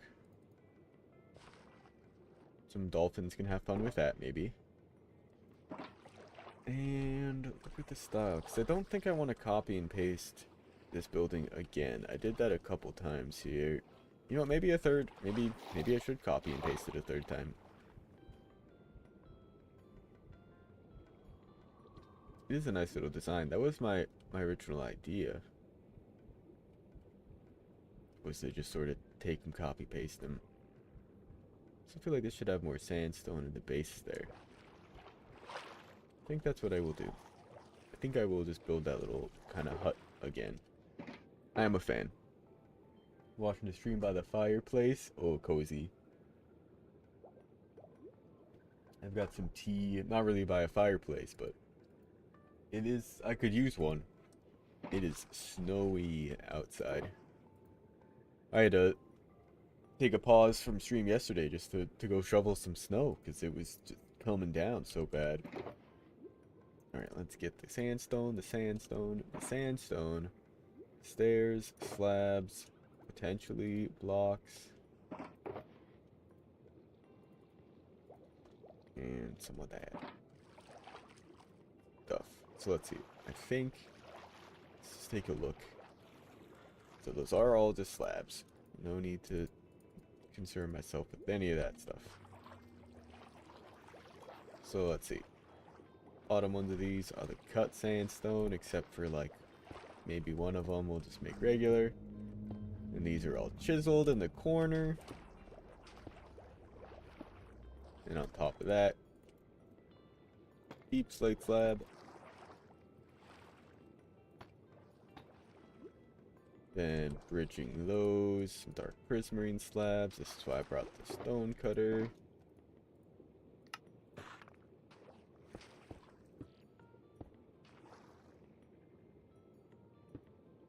This is not the same footprint. Okay, you know what? This will be similar design then, but different size. I didn't even like think about that. That's kind of the biggest thing that would make these builds identical, is them being the same size. Surprise, they aren't. So let's do what we've done there then still, with just the dark prismarine stairs here in the corner. And there's sea lanterns in the corners, up top. It's like yeah, it just gives it a bit more depth within just a couple blocks. I kind of like this. I like this bigger version of it. Sort of the same kind of function. It's just another low building, but it fills the space. I don't know. Maybe I should make it another another story up. Kind of do something sort of like that. So it is kind of plain. I feel like it should fill up more space. Let's make it taller.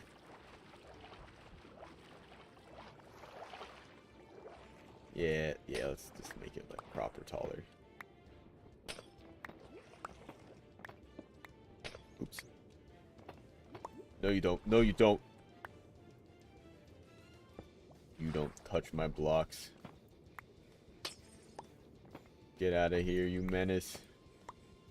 You menace. Go play with the rotten flesh. Where did you... Alright. So I think... You know what? I think I will keep these in the corners here. But I'll make these full deep slate bricks. I do think I'll leave a hole in the middle here still for like getting around and stuff, but again, just do a couple of those, couple of these, few of these meisters. Let's see.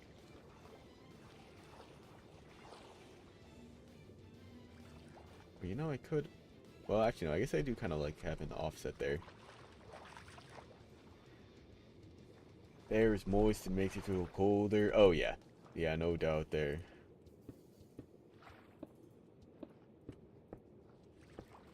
Yeah, the humid cold is rough. I mean, it is something I'm used to. I'm up in the northeast, the New England area where yeah, we just got a good few inches of snow, so but I'm pretty near the coast, so cold and humid is something I'm I'm very familiar with. We do have a fireplace here, but not in my bedroom slash office. Kind of weird. I've taken over like a very large room that I used to just be in one of like a smaller bedroom. And that like also doubled as like I had my desk in there and was streaming from there and everything. But it is so much nicer actually having space to work with here. Oh, wait, turtle won't be able to fit through that. 3x3. So let's see. This looks weird. This is too bleh. So what I'm gonna do, swap these out for stairs on the edges. Although actually, how am I gonna? I need to make some top half. So I think I need to put the slabs down first. Actually. Oh. I'm gonna attract so many dolphins. Oh, they didn't want them. They didn't want any of my items. They all left me alone. Thank you, thank you.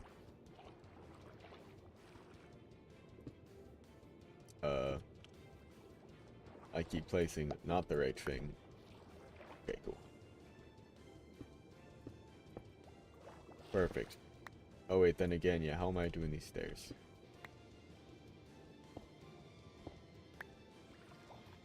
Cause, oh wait.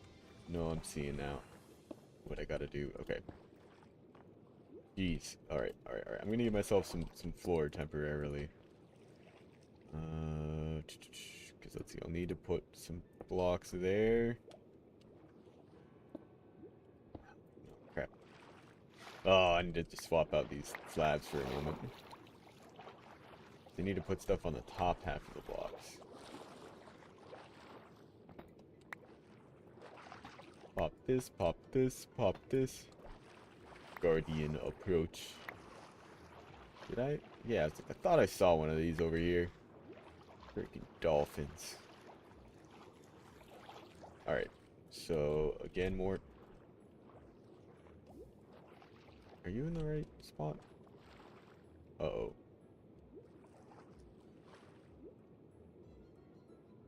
You know, that looks right.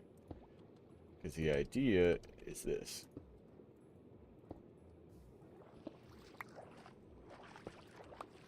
And then the deep slate slabs on the ends. But maybe that'll look better with them higher up. Just to add a little bit more height.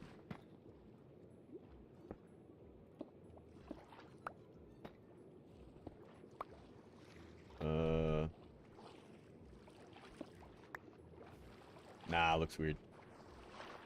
Nah, looks weird. Other states don't really do Mardi Gras. Oh yeah, you're off this week, or just like the whole week? It's like we don't even like do anything. Not only do we not have like a day off, like restaurants might and but probably will do some kind of special, but that's it. Like restaurants probably had some drink specials yesterday. Oh, that's crazy. That does make a lot of sense though, because I was actually that's funny. Just yesterday I was talking, or maybe not yesterday. It was on Sunday. I was talking to some friends who had went up. They went up to Salem, Massachusetts for Halloween because Salem witch trials, just spooky stories and stuff like that. And they were talking to one of the locals, and it makes sense that they shut down for schools like for just for Halloween, just the day of. But I believe people, yeah, would be off work as well, just for like economic reasons, because the whole friggin' town just becomes a tourist destination for a day. One for safety and just for like travel reasons, like running bus routes on days when you have thousands of people trying to leave and enter your town makes it a lot more difficult. But I can definitely see in Louisiana, yeah. I guess it probably also maybe depends where, but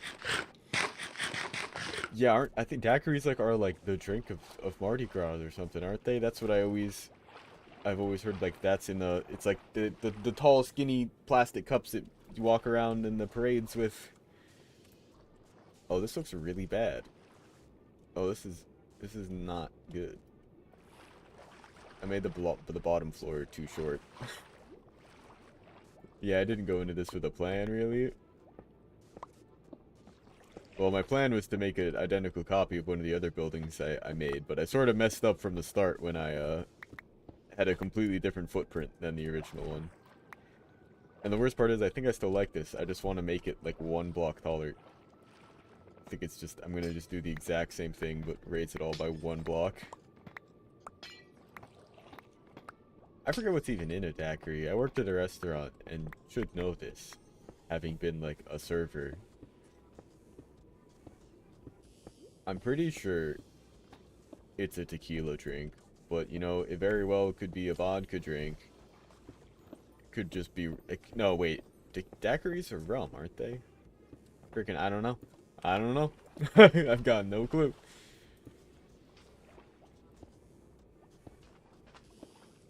And I think I am just gonna leave pretty much the same thing, but we'll just raise it up another one, make most of these cut again, and throw a couple sandstone in there. And then this was all the stuff for making the top part of it. But we just need I think this building, maybe another building towards the back, and then these couple setups are going to be more ruins, like this guy here. And I almost want to kind of ruin that one a little bit more, but it's fine. Maybe there's some historical significance, like this was the first ever building laid out in Turtle City.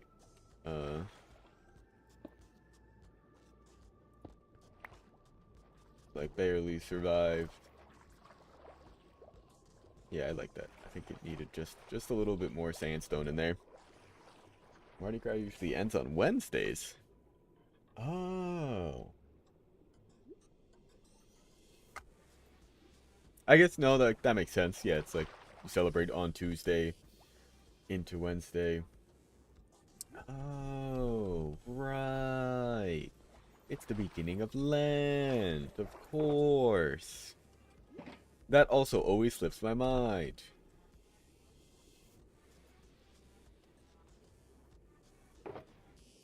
Now, I made this. I hope this works. Oh, I hope this works out all right. Oh, oh, Minecraft build gods, please let this look good. It's kind of on me mostly. Does that make me the Minecraft build god? Probably not. I'm still giving that one to, God, I don't really know. There's a lot of good builds. When I think of Hermitcraft, I always think of, Pearl's builds, though. She does some really cool stuff. But, I mean, really, they all do. All of the Hermits. Just have, just great builders. I mean, even the ones that, like, are, like, more traditionally, like, redstones, like, Tango and Impulse. Like, they make some amazing builds. Like, even Etho, who, like, is just very casual with it, doesn't ever do anything, like, really extravagant. Like, it's still a good eye for design and building. I mean, the man cave. It's just, like, his base. It's just chock full of detail. Okay, I think I like that better as a base. I think I need to work on the transition up more, do I? I kind of want to just make it, like, just go immediately into another level here. Yeah, I think I still want to do it like this.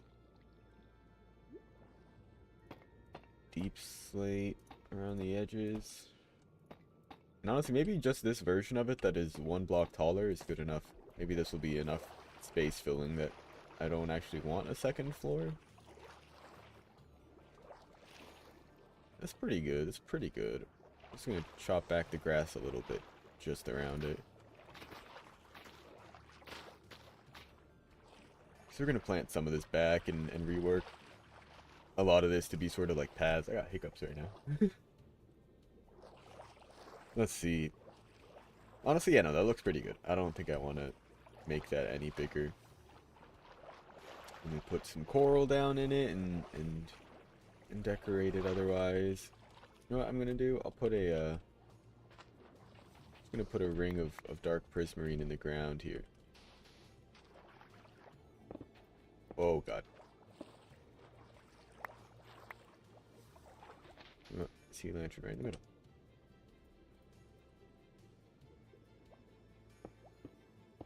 Just a little bit more design on the floor.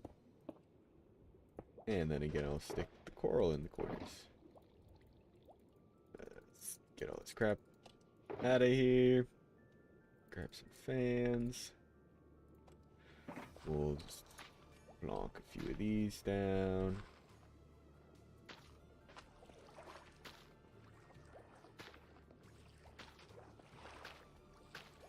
Do a red couple. And then some of the regular coral.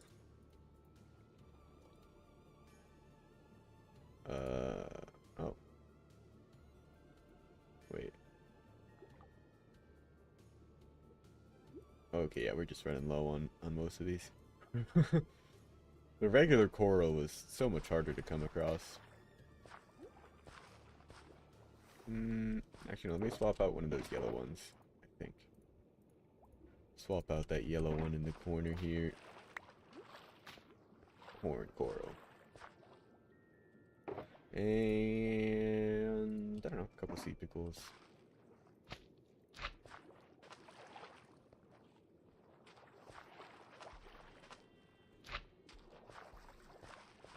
Yeah. Yeah. Yeah. Oh, no. No.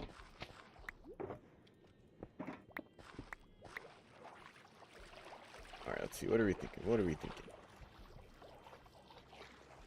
Yeah, that looks pretty good. I am a fan. I don't like that sea pickle there, though. I'm getting rid of it. Oh, God. Oh, God. Oh, God. Stop. Stop. Stop. I just want the dolphin rings. I don't want all your... Oh, yeah, actually, maybe that was one of the rings. I think I was close enough. Oh, this is where that drowned was that I killed. No, no, no, no. Where is this dolphin? Where is this dolphin? There's so many turtles. Did they hatch? Some of them might have. He was in the house.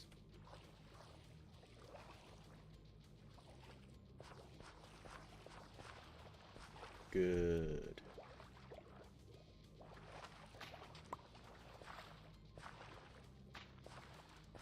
Nah, it needs more. It needs something else. I think it needs one of these.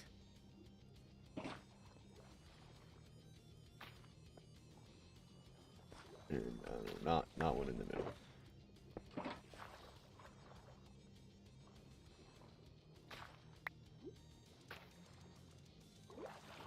Yes. No. Oh. Jesus Christ, I don't want to lose that. What did you just drown? You just drowned. Trying to get to the... Oh God. Is it meant to be a family-friendly stream? To a degree. I don't really talk about, like, illicit subjects much, but I definitely do swear. I will be saying the fuck word sometimes. But other than that, pretty much. And it's like, I'm not really necessarily trying to keep swearing to a minimum, but I do find myself still just naturally saying frick a lot more than other things, so pretty much. I wouldn't say it's aimed at kids, but it certainly isn't like a... I think anything any parent would be like, you can't be watching him. I'm not talking about like drugs and sex and doing illegal things. Except for maybe emulators. But I swear, I own all of the games that I'm emulating. I promise.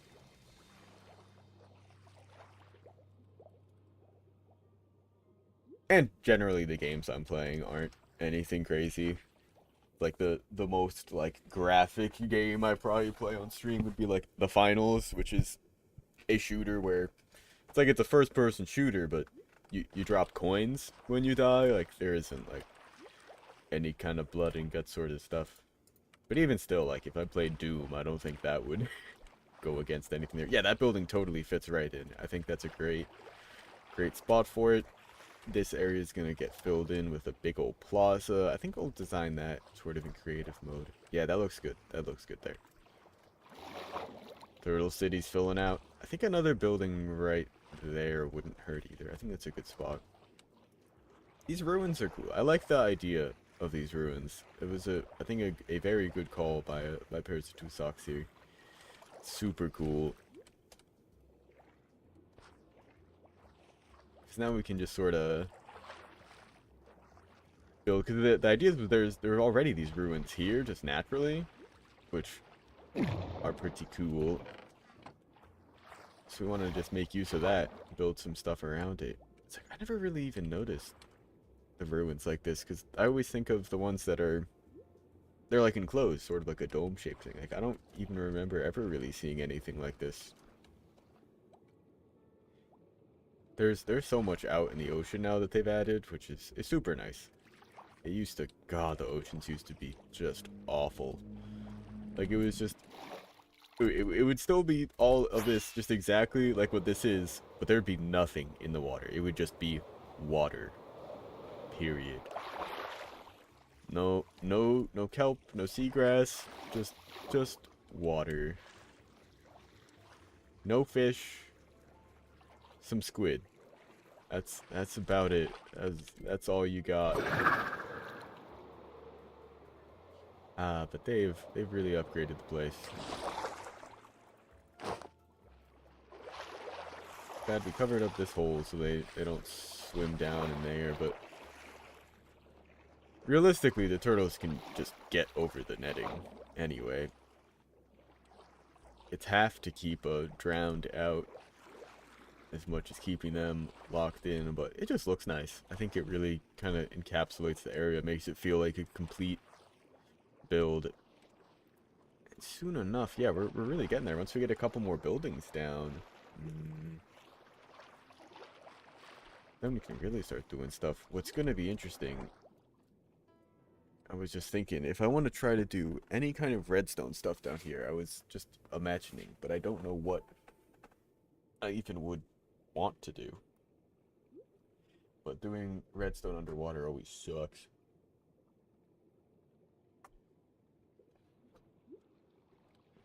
So let's just build a couple more of these ruins. Oh, you know what? Let's grab some chains too, because we've been throwing that on a few of these buildings. I guess not really a lot. It's an interesting accent. I didn't really fully understand it. But I like these buildings. I think it's cool that they've all got some common design elements. We've like gone with the palette. But I think aside from that one and that, oh no, that one even does too. I think that's the only building that doesn't have a roof entrance. Like that's like the standard here, because just swim in from above. So freaking why not? Destroy thing there. I had one of the Nautilus shells in an item frame there. I remember.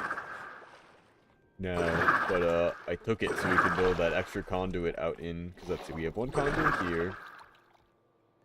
One. Right. Here in the river. And then a third one that we put out here in the lake. And it covers just the whole area. Oh my god, wait, he lit up the whole, like, river. Went through all the way to the lake here. Oh, that's so cool. This underwater tunnel is going to be for a minecart track. Or potentially, maybe it was even just a walking tunnel. I don't know. Huh. Oh, I see what you mean. Yeah, like... Yeah, talking about whatever is pretty much allowed. I saw one with a sticker from the back of motherfucker, you don't know me like that. That's really good. Wait, what is this? Oh, that's his enchanting setup. Jeez, I forgot about this. I mean, this is just the starter base. Oh, you know, I don't think I've ever shown this off on a video or on stream or anything. Oh, wow. I did this ages ago. Well, he's got this little dock here that you can boat into, and I left the boat here with a drowned in it once, or a zombie. I never really noticed how the 3D effects on their arms and the face. They've got like the head layer and stuff. That's actually really cool. What do they look like under that head layer? I'm really curious. Oh, I don't think I can move slowly enough to get an actual look. I just keep going inside the torso.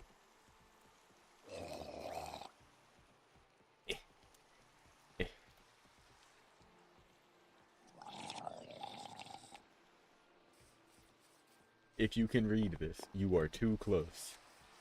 Yeah, that's right. And then there's just a little way up here. No, isn't there? I mean, this is a way down. But there's... Ah, yeah, here we go.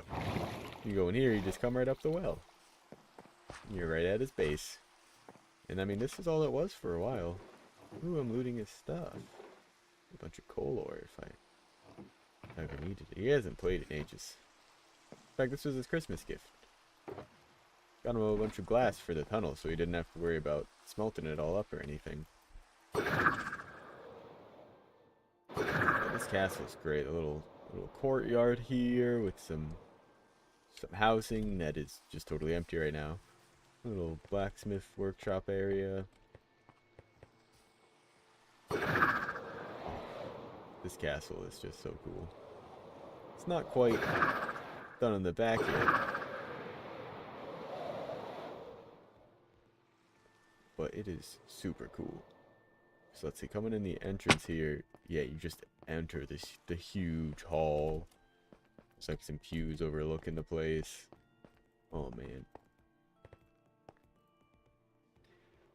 I really hope we have another Minecraft phase soon enough and we get all the people back on the server. Because there was a time when there were like 5 or 6 of us that would play this pretty frequently, and now it's pretty much just me and the wizard. Yeah, shoot. I've got answers. I know you're on the YouTube side, but one of my tags on the Twitch side here is AMA. I am an open book. More or less. Oh yeah, these were like the little street lamp designs. I really like that. I think it would be cool to keep it consistent. Well, maybe mixing stuff around. as a streamer, does reading stuff out loud become a habit? I'm trying to make it one. I've actually very recently started trying to make a habit of being sure to go through chat and like actually look at them and read them.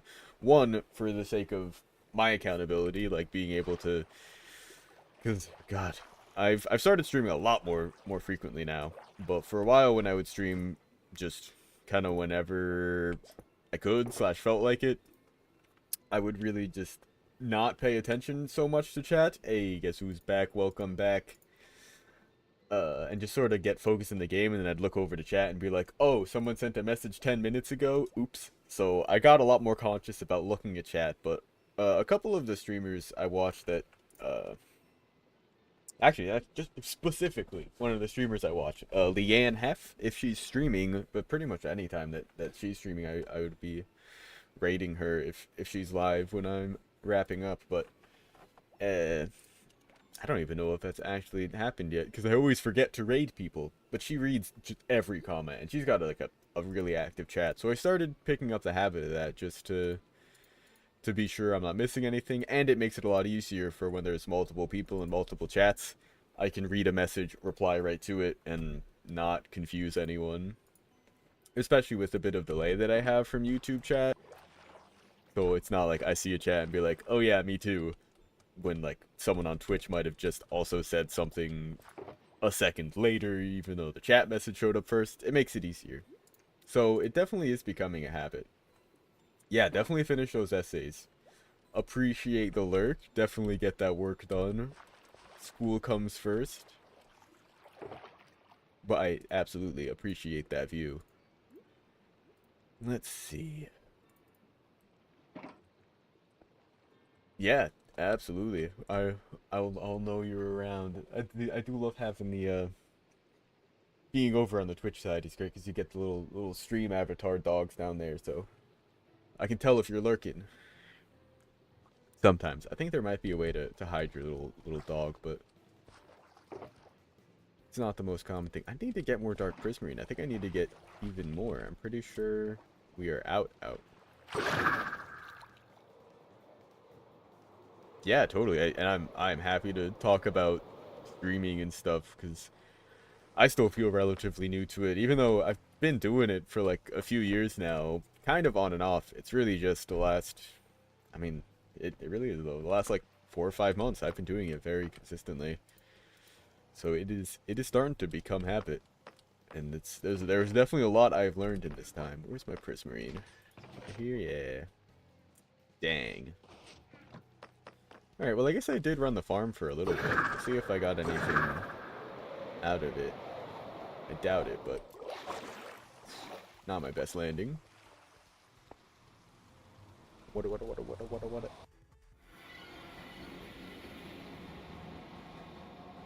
Let's see. Because, I mean, I think the big issue from what we were missing here is that I ran out of... What's it? The ink. The black dye. The ink sacks. Yeah, ink sacks.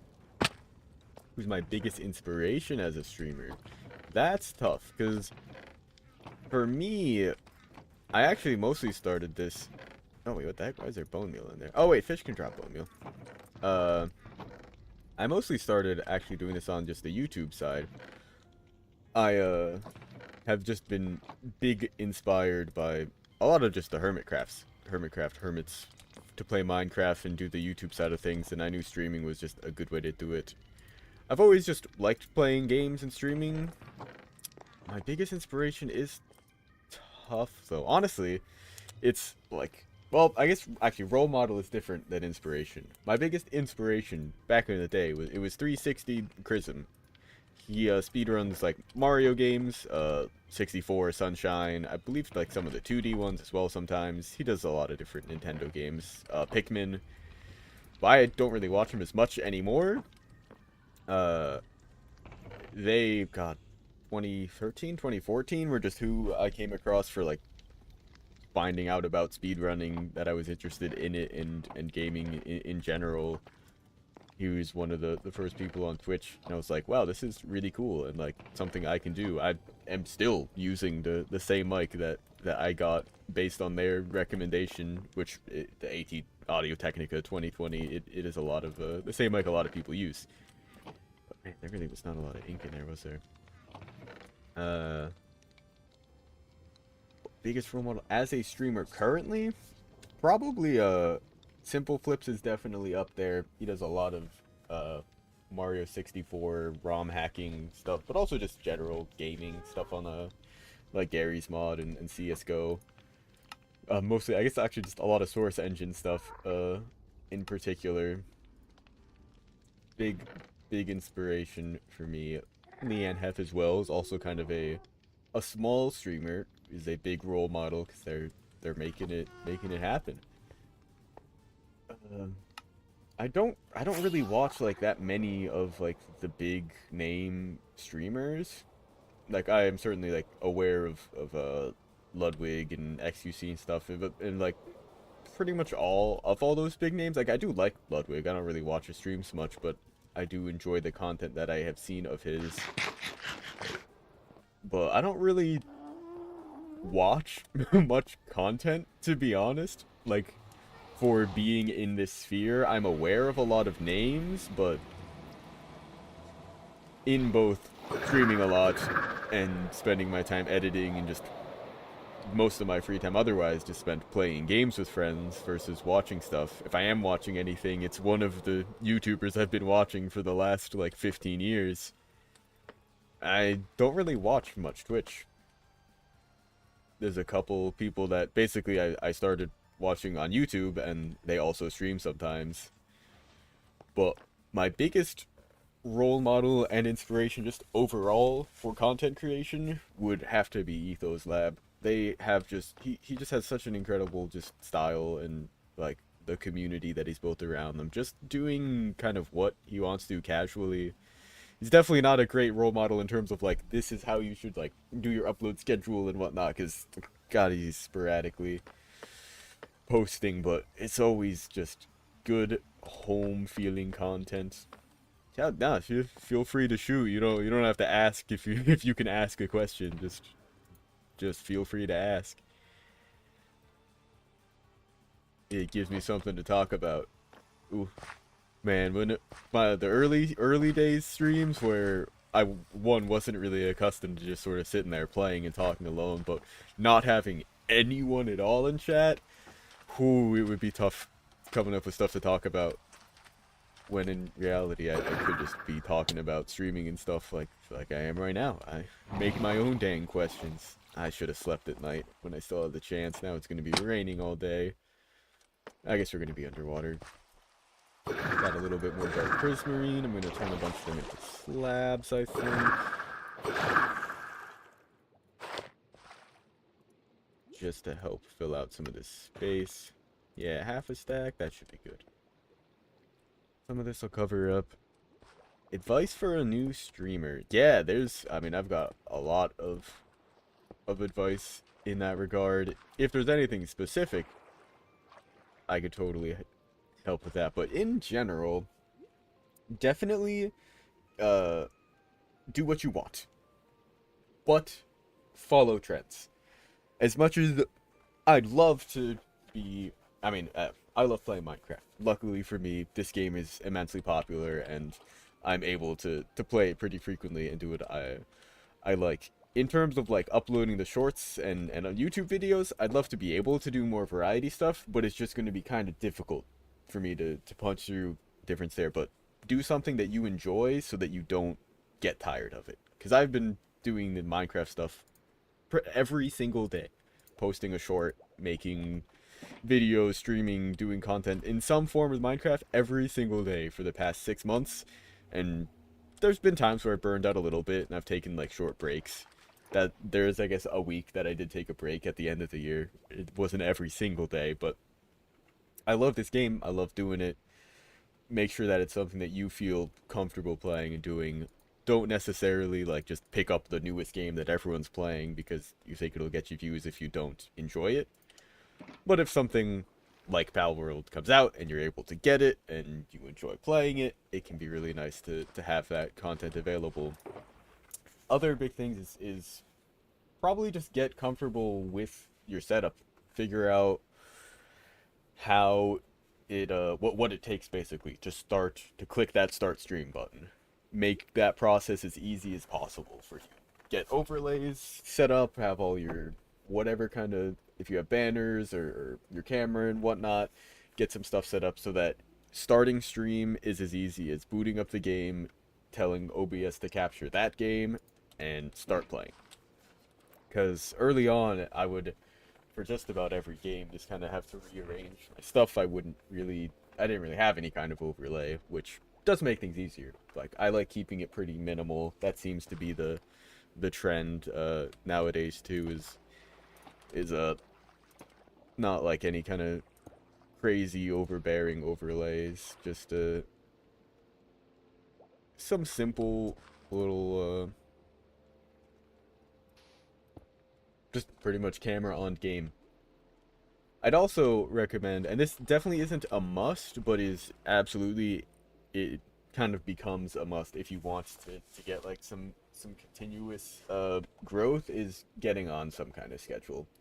Even if it is just like once a week for a couple hours, let people know that like you are always going to be live at this time. And ideally, the advice that I heard, so take this with a grain of salt, but it was from a, what is it, Thor. He's a game dev, he does a lot of shorts on YouTube. Similar look, similar glasses, long, dark hair, does a lot of games. Pirate Games, I think is the name of his dev studio, which is an awesome name for a game, an indie game studio. He suggested at least 3 times a week would be ideal, but also when you do stream, even if it is less than that, for 4 hours. Streaming for 4 hours is a good middle ground. It can be long, and if it is too long for you at the start, that's totally fine. Do some 2-hour streams, do some half-hour streams, like if that's what it will take you, but 4 hours is a good time length so that you don't end up missing out on people that join midway through stream, as well as not as well as just being able to keep some kind of retention for people that are there early. If you have someone that joins in the first minute, that's awesome. If you're able to have them around for 4 hours, that's super cool for a whole stream. But if you have someone join in at 3 hours in and you cut off stream at 3 hours, well, that kind of sucks. When just another hour they could have been around. And I mean, that always happens. People can come in at the very last couple minutes of stream, even if it's a 24-hour stream, which I would love to do at some point. I've got kind of the setup here for it. But being able to keep something that is comfortable and consistent, I think, is probably the biggest advice I can give. It shouldn't be a whole lot of hassle every time you need to start up stream and have it feel like a lot of work. My opinion on the block game? I am unaware of the block game. I think this is news to me. As far as I know, the block game is Minecraft. I'm playing the block game. It's my favorite game, hands down. This one right here, I love it. But if there is a game that's called the block game, oh no, this game, I've been playing this for over a decade now. It is such a good game. It's so good. It's so just simple. Like, it's just a sandbox. Like, you're just thrown into this world and it's just blank. Oh, actually, no, there we go. It's a thunderstorm, so I can sleep finally. But you can turn that blank canvas into whatever you want. And honestly, this world on this server is like kind of far and above like the best builds pretty much any of us have ever made, except for Frosted Clouds. Maybe she just is good at building and has consistently made good builds across the servers. But most of us tend to keep things pretty simple. and small. Myself and pairs of 2 socks included, like in particular. Because the Lich has made like big castles, and on the last server he did make a really cool, impressive castle wall, but he's never, I don't think, made anything as intricate like this. And oh, I mean, actually, I Eat Sand over here has a has this whole like cyberpunk city coming up, but on the previous server in the Nether they made something kind of similar at our Nether portal on the roof, going for like a cyberpunk-y vibe, but they are leaning into it hard here. But it has been just so cool to see this game grow and evolve over the years. Because, I mean, with this world height, a build this big would have never even been possible. This would have been down to the ground, and this building probably would have, even going down to the what used to be bedrock level, would almost reach world height. And now we've expanded beyond that. Even things like this, like the stripped logs, like there are 3 different types of woods on here. Oh yeah. The sword name. I always name my tools. I have a tradition of whenever I put mending on something, I give it a name. Even if it's something as simple as just like my shield that ultimately probably will break, even with the unbreaking. Blocking like, I think even just like 7 or 8 creeper blasts will just about break it. But oh yeah, I've got the power of God and anime on my side. What else have we got in here? We've got my bucket we keep on the head. Rocket Man. The old denims. It's a that the joke works a lot better when they're actually like blue jeans, but I guess these are kind of like dark jeans. The slippers for the feetsies. Dirt's Nightmare. My axe. Lucky Break. I always gotta differentiate between my fortune pick and my silk touch picks. I pick things up and don't put them down. This doctor owned. It took, God, this was my first trident that I got, but I was fighting drowned and finally got one. And since then I've gotten a couple more. We've got Boomerang, and I believe I was holding one earlier. It was I don't remember the name. Something like Fork of Returning. I think that's what it was. This is for if I am wearing these. I'm not wearing my wings. Backup wings in case my wings break. This one doesn't have mending. Oh, these don't have mending on them, so they don't have names. Yeah. Got to keep my diamond hoe. Let's see. Yeah, I got to add more ruin to this. More ruin. More ruin. The deep slate walls are good, because those we don't really even use those too much. There are some stairs in here. We gotta add a little bit more just sort of texture going on, I think. And I'll add like 1 cut sandstone. Like that. We'll throw a little slab on top of here.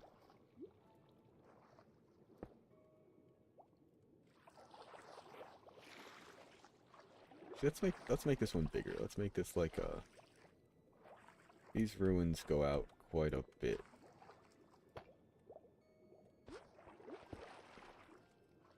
Let's see. So, I mean, it's just the dark prismarine, sandstone. Actually, yeah, let's throw some sandstone slabs and stairs as well. Add a good little bit more texturing on this.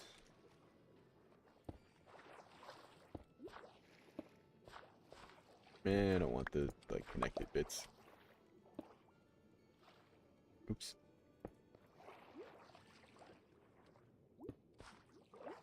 Ruins. Yeah. I think I will do just like one more little of those pillar sort of things in the middle. Let's add coral to it. Coral.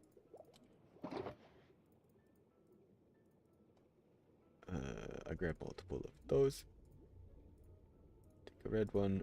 Take a yellow one. And a pink one.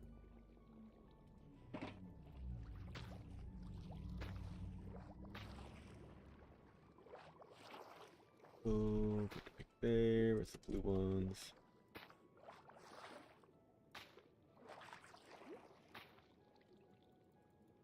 Let's throw these down. Put the yellow one there. Red one. Oh, okay, I guess not up there. Red one right there. Pink one right in here. Want to put something there. Pickles, sea pickles. Let's throw some sea pickles around too.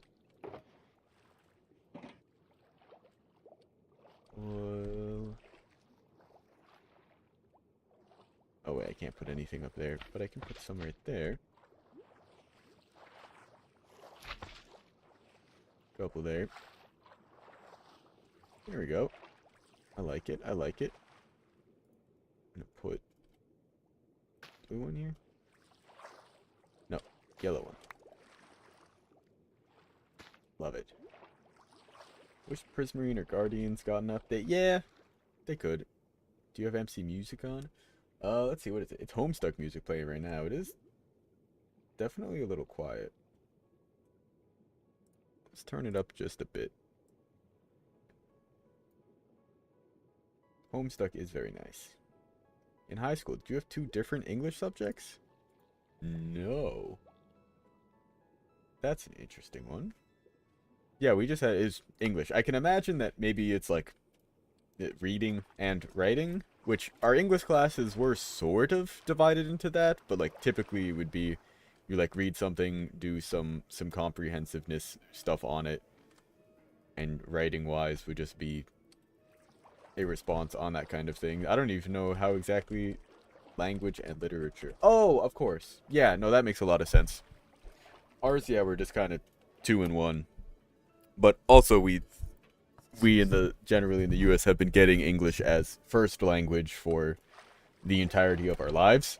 So typically English in high school really is just literature. Like you're done learning about rules of the language. Like I think middle school is probably where you stop learning about the language and really start learning about how to write essays, format stuff. But for the other guy, do you have 2 of any other subject?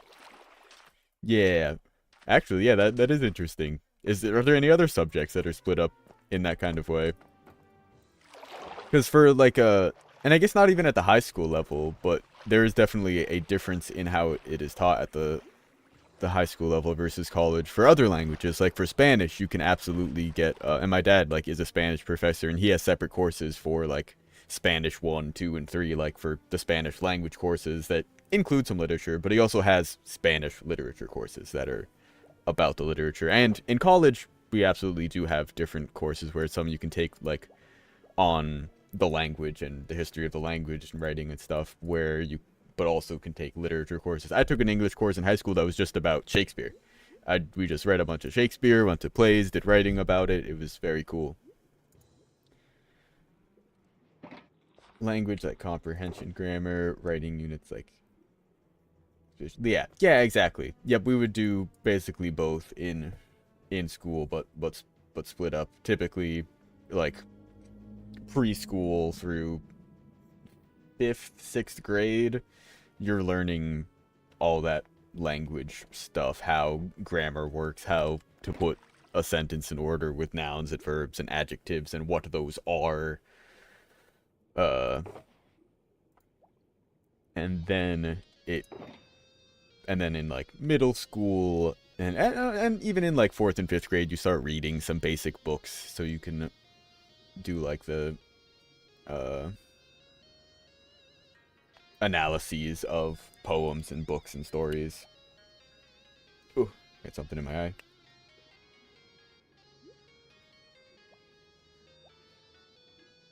Wop, pop, pop, pop, pop. Cool. Oh, and pickles. Yeah, I like that.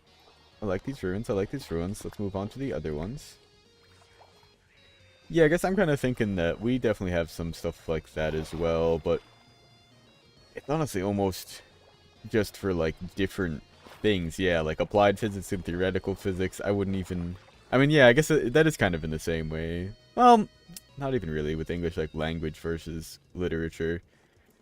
It's kind of like the rules of the subject versus actually actually applying them. I guess that kind of is exactly the difference between theoretical and applied physics. Theoretical is sort of the rules of it and how it should work, and applied is, well, you got to start taking into account wind resistance and stuff. Heck yeah. Yeah, Peyton, over on the add-on, it might work. I might be able to link it up with the YouTube side of things as well, but I feel like I'd probably need a separate instance of it. It works with Twitch. But yeah, anyone in the Twitch chat, they get a little stream avatar, is what they're called. And you can change your color, and... Well, right now, just change your color, and you can make them move around, jump, sit. You can have them, like, attack each other and stuff.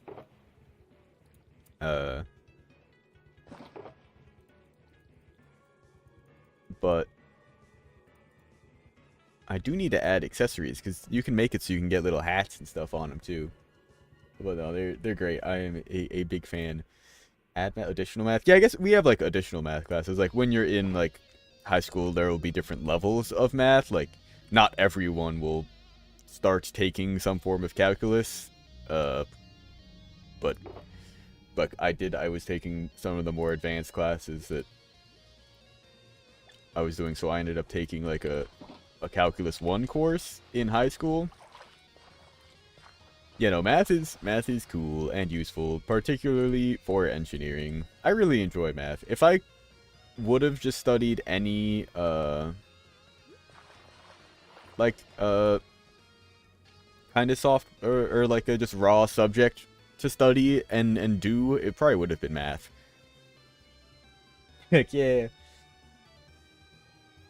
Yeah, it works with the stream, like, mirroring, because that's the app itself, the Stream Avatars app, is just pulling from the Twitch chat, as it does. But, it's just showing up in my OBS, like, it's literally on a screen. I'm just screen capturing it and keying out the background. I always liked math. Math was always an enjoyable subject for me. I understand why some people do not like it. Geometry? Oh, geometry wasn't my favorite subject. In fact, I kind of was really bored in the class because it was just so simple. I was pretty good at geometry. I have, like, my specialty and why I think I was able to do pretty well at school was I have a pretty good memory. And freaking the entirety of our geometry class was just memorize the formula. Just memorize the formulas. They ask you a question, like, calculate the distance between these points. You just use the formula to calculate the distance between 2 points. It's like, get the secant of this triangle. Here's the info you need. They give you the info you need and the exact formula. You just put the numbers in and it just works. Oh. Like, I loved it. I mean, like, that's in theory how every math class works. But something about the geometry for me, in particular, it was either just not taught well, or it was taught very well. Calculus is over-exaggerated? I don't know about that. It is relatively difficult, especially at the higher levels. Triple integrals were fun. That was actually something that I enjoyed, because doing 3D shapes, I kind of have an intuition for that. But actually doing integrals out by hand is garbage. Well, yeah, oh yeah, and there's totally rules, like, yeah, like, if you have parallel lines, like, the opposite corresponding angles are going to be equal. You get adjacent angles if you're given, like, a triangle, and you know it's cut in part, and you know that this part of the angle is 30 degrees. Well, if it's a full 180 degrees, then you know that the rest of it is other stuff. Yeah, like that. Yeah, there's some, like, basic algebra that comes with it, and some rules that, I don't know. I guess, you know, a lot of that, it just kind of felt intuitive to me. It's like, well, duh, these angles are mirrored on parallel lines. Obviously, they're the same angle. But I mean, I guess, like, if it's not, if you don't have the like mental visual for that, I guess, I know that can be more difficult. I loved geometry class though. It was just so simple. And I was in it with some friends, so we just had a good time. Oh, my pre-calc class was the opposite though. Still not like difficult. It was tough, mind you, but I had no one in that class that I knew. Let's see, I think this is a good size for these ruins. Let's grab these blocks again. Keep swapping out everything. Too many sea lanterns. I don't want too many. I'll put a couple down in the ground. Actually, you know what? I'll lay out one. Yeah, right here in the corner. Deep slate wall. A couple deep slate bricks. And then... Oh, we need that dark prismarine, baby. Where are you? Love to see it. Yeah, I love triangles. Yeah, triangles. I mean, that was like most of... I think that was most of our geometry. Like, that's kind of most of what it is. Yeah, learn about triangles and then the adjacent and the inverse angles and calculating all the angles and then learning about the secant, tangent, sine. That's actually really where I excelled. I think my teacher did an incredible job teaching how that worked. Because there was one of the other geometry classes was teaching somewhere like they used like the unit circle or something in terms of like teaching Sokotoa, which was basically just like memorizing the things versus having an actual understanding of how it works. Oh yeah, those for... Oh, you are talking about triangles. Interior 180, exterior 360. Yeah. Yeah, I mean, there's similar rules for every shape. Quadrilaterals in the same way, or all the interiors are 270. Actually, no, that's not right, because triangles are a little bit special. But there are similar, yeah, rules and exact numbers for every shape, and that's why I liked it so much and just found it so simple, because it really was like there's just a bunch of rules like to memorize, and you just spit them back out. That's it. Like there's no other question to it. Whereas like with English and literature and stuff like that, there was always subjectiveness to it. Like how well were you able to support your opinion? Whereas with math, it's just like there's an answer. Just get the answer. Yeah, same here. I definitely think very visually, and geometry was very good for that. Because it was so much of just things like, yeah, just remember, yeah, like the interior is 180. If two of the angles that you got add up to 100, the other angle is 80. Boom.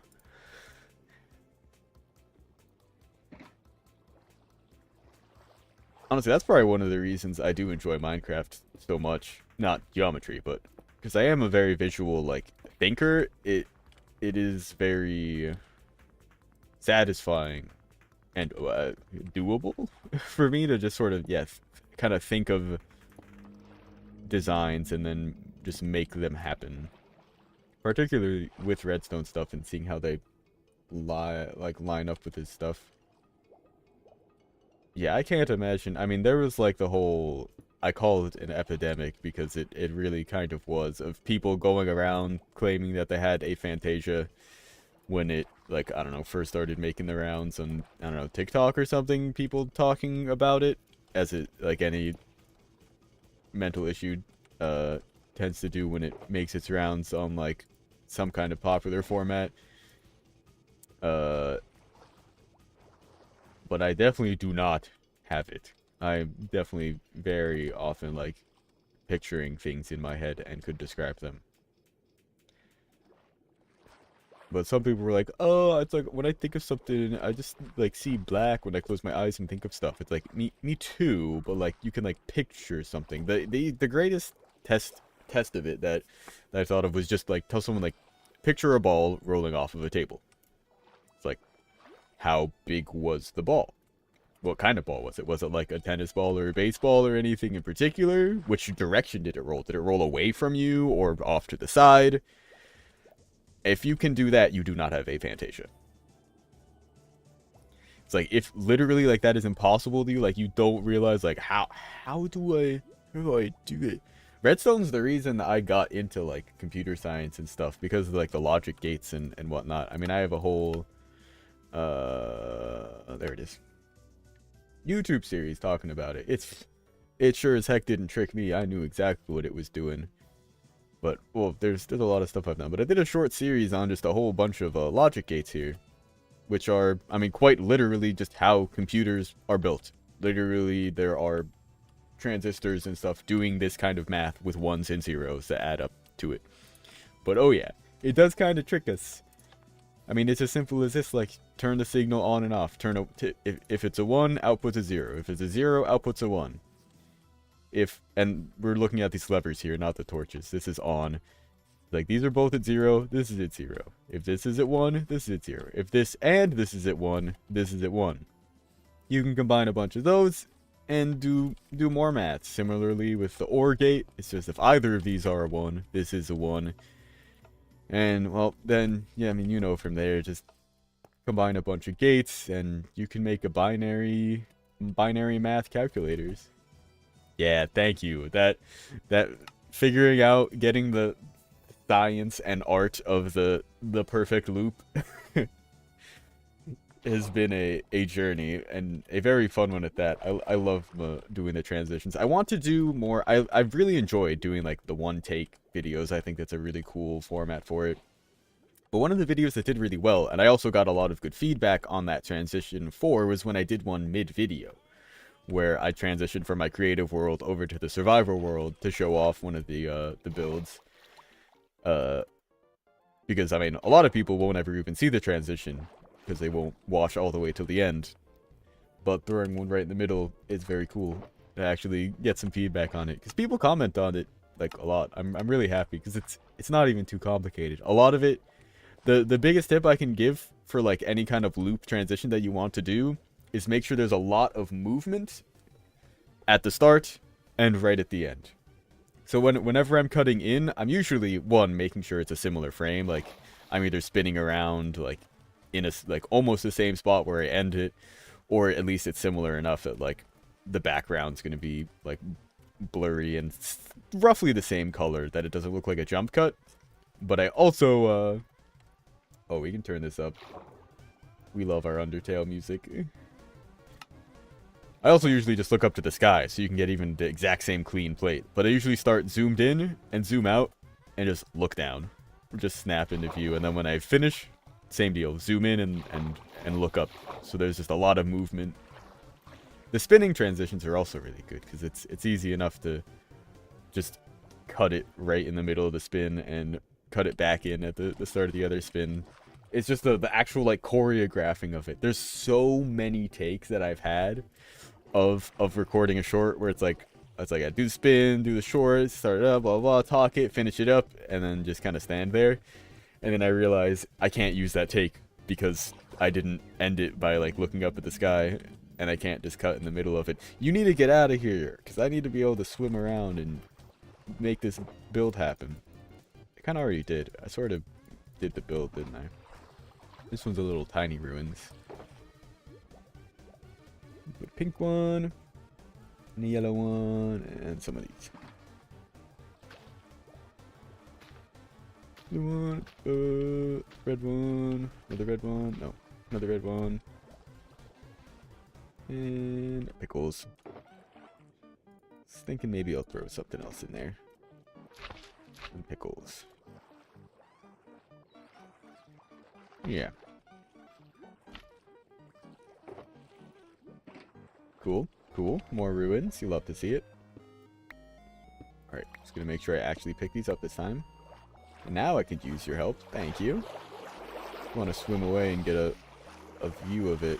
Yeah, it needs to be surrounded by gravel. Yeah, it looks really weird with just all that stuff sticking out on the edge. Where's my gravel? You know we've got a whole bunch of extra.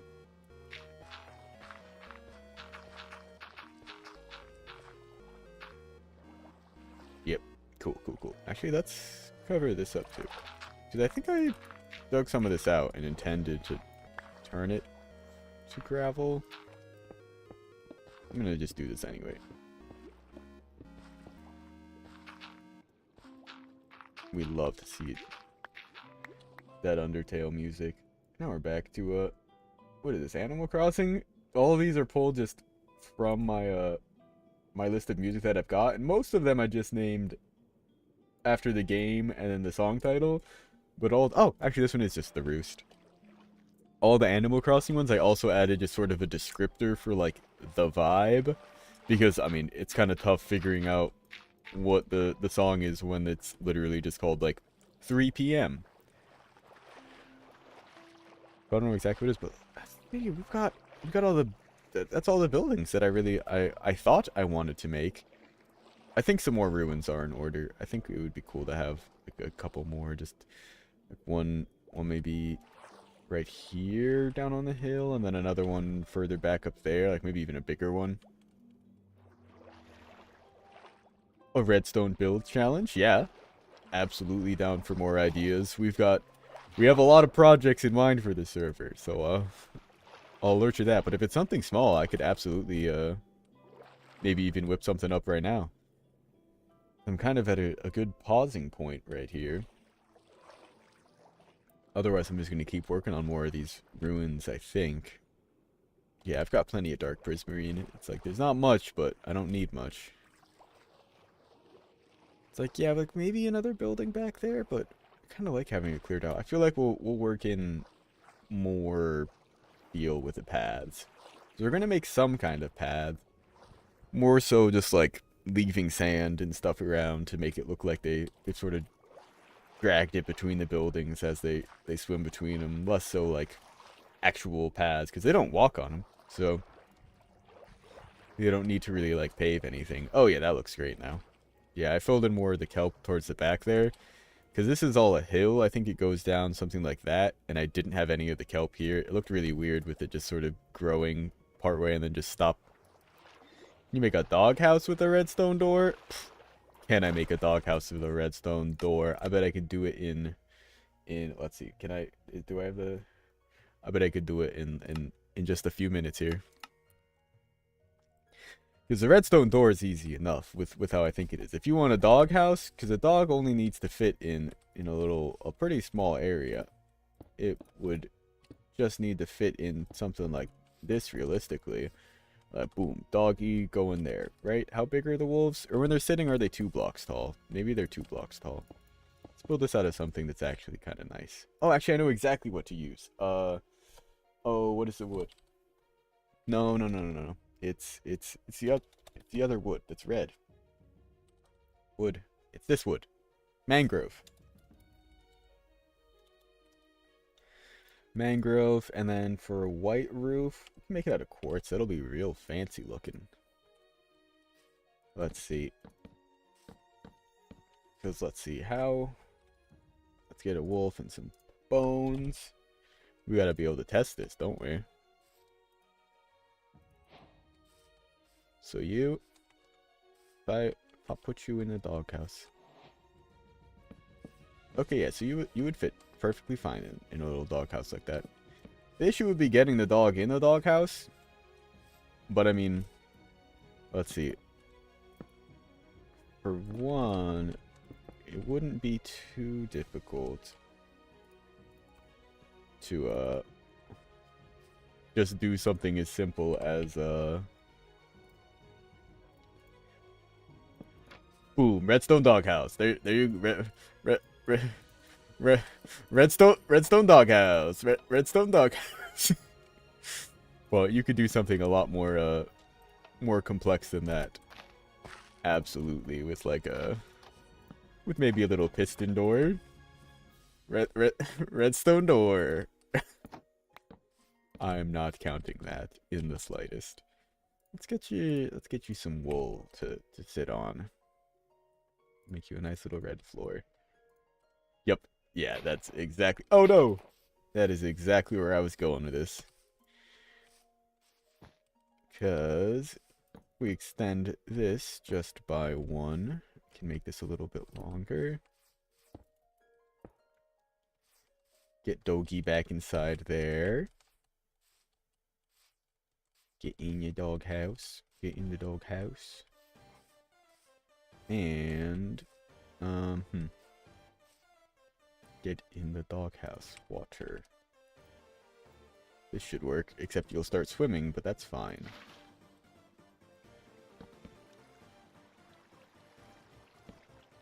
Cool. I mean, it could just be as simple as basically you have a piston down here that'd close them in. Something that might be a little nicer, though. I mean, it would be something just like this. And I think we need a target block just to make sure that the redstone actually points at something to get to the piston.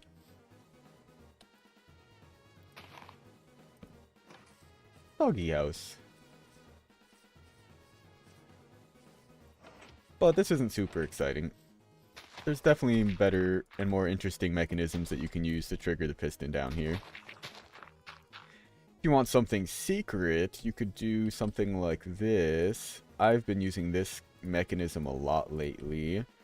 Where, actually, let me grab the hopper first. We'll grab a hopper. We're going to grab a chest, a comparator, repeater, and that should be all we need.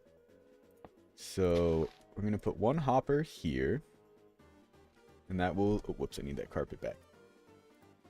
Will be what grabs our items. This, and be flush with the floor so that it's totally hidden. This hopper will have an item go through it into the chest here, and have an output read with a comparator. Because if there isn't the chest here, when an item goes through it, it'll output a signal, but more stuff in it will just keep going with the signal. It needs a chest underneath so you can actually get a new pulse every time an item goes through, and it'll just end up in this chest for collection later.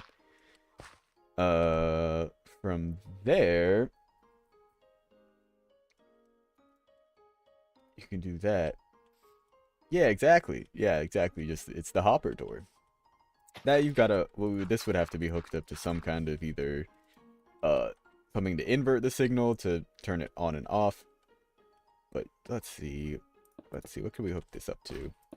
That's nice. Nice little signal. So, one thing here is that, yeah, the comparator is going to turn on and off. Alright, that's right. So, something that does get a little bit complicated here is there is a nice little circuit for just making a single input and on-off switch. But as we see, if we do this, the signal isn't even on for long enough to trigger the piston. So we've got to add just a little bit of extra delay on there. And that'll be enough to... Oh, right.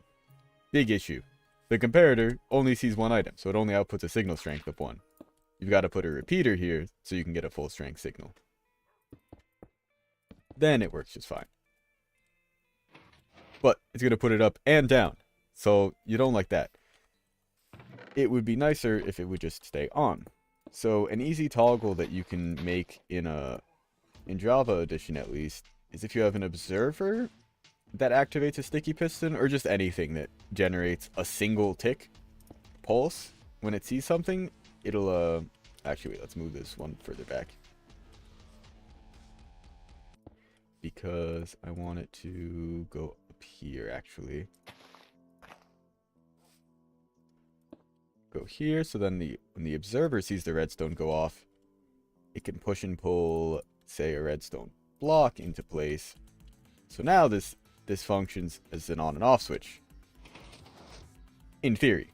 The issue that the comparator turns a signal on and off, so it's kind of long. To get around that, let's see, how did we get around the turning on and off from the observer? There was definitely a workaround that I had.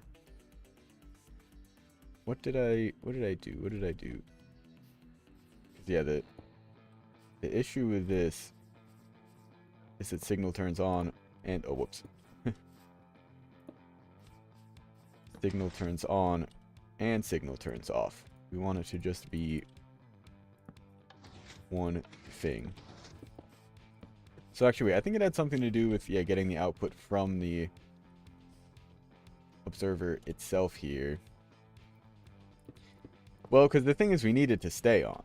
is the big issue. Because if I just run some redstone right over to... I mean, I guess, yeah, if all you want it to do is like a... You could just make it do like this if you really wanted to. I mean, I'm making this a little bulkier than it needs to be. But if you want to make it so it's just sort of like it'll hold the door open for a little bit when you throw an item through, you can do something like that. In particular, hook it up to a... Oh, I got rid of the comparators. And the dust. Jeez. Hook it up to a little decay clock here with some comparators. So that way, you can throw an item through there, and it will hold it open for a little bit. That'll just keep it open. But you do risk getting your dog suffocated in there if it closes too soon. And you can make this a bit longer if you add more comparators. And connect the output over there. Oh, goodness. A little bulky. But that'll hold it open for even longer. Oh, the signal's not long enough to... Here, let's make this a bit longer. If the signal's too short, a single pulse will make it, and this will become a clock. You need the whole thing to, like, charge up. And then, oh man, that's still too short. Alright, maybe not that many. Maybe just 2.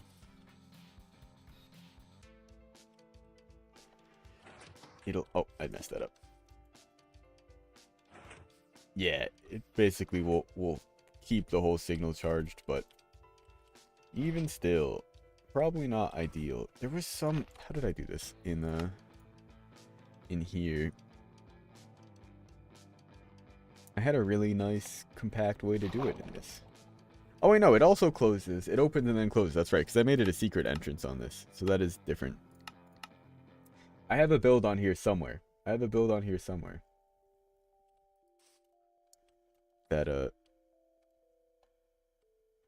is in theory the fix for this issue. No, that's a filter. That's an item filter right there. It was for one of my doors. Yeah, it was for this little secret door here. Now this is again one that closes behind, yeah?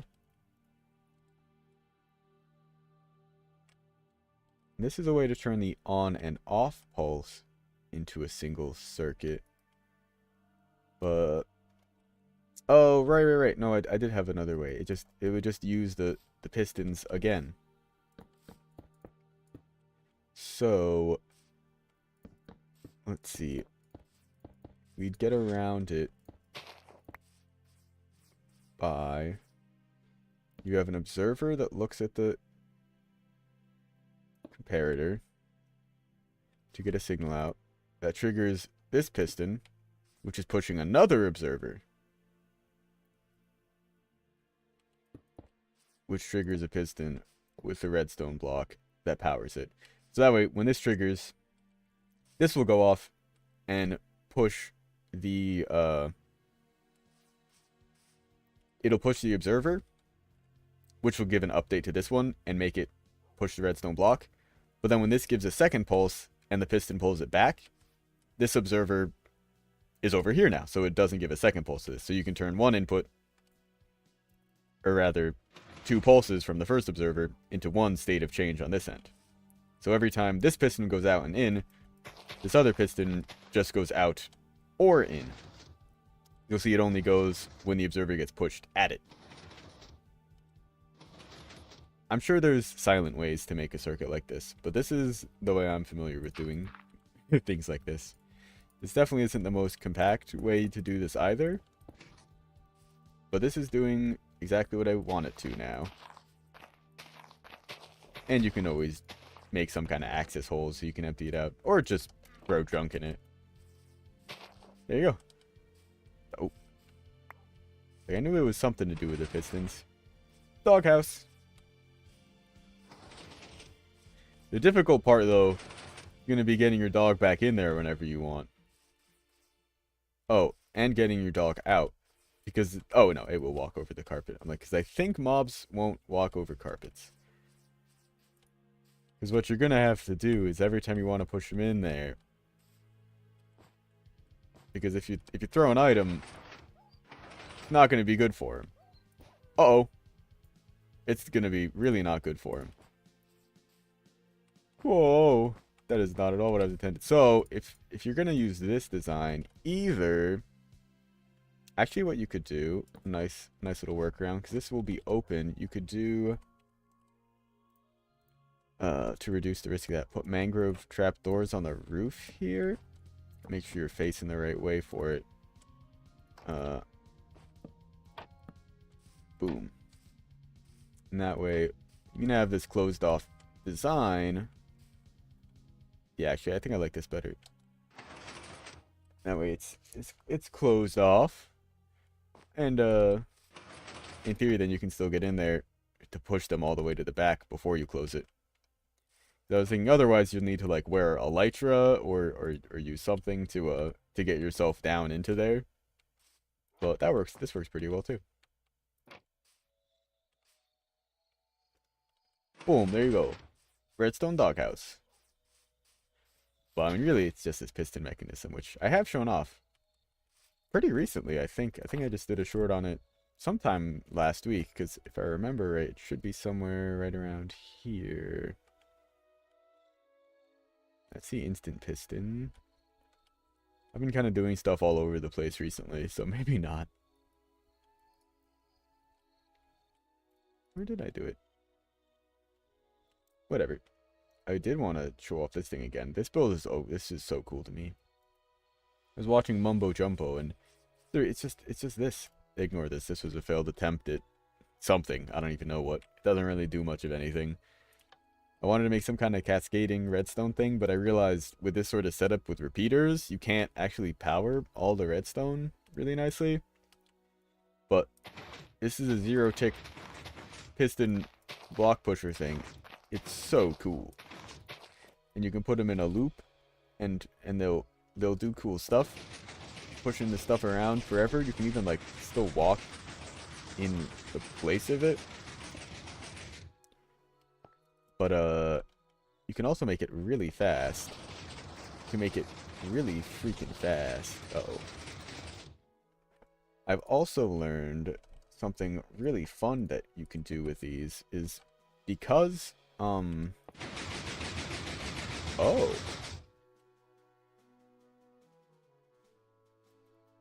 Well, I feel like I've been lied to, because someone said they did this and they put a redstone block and a TNT in it and called it the anxiety machine, but something tells me that it's just gonna blow up the machine. That's what I thought. Done with 2 essays? Let's go. That's what I thought. This isn't zero-tick anything. I'm like, the torch is just gonna light it. Bull heck. Cool. I like this design though. I think this is pretty good. Pretty good. And it's more or less spam proof.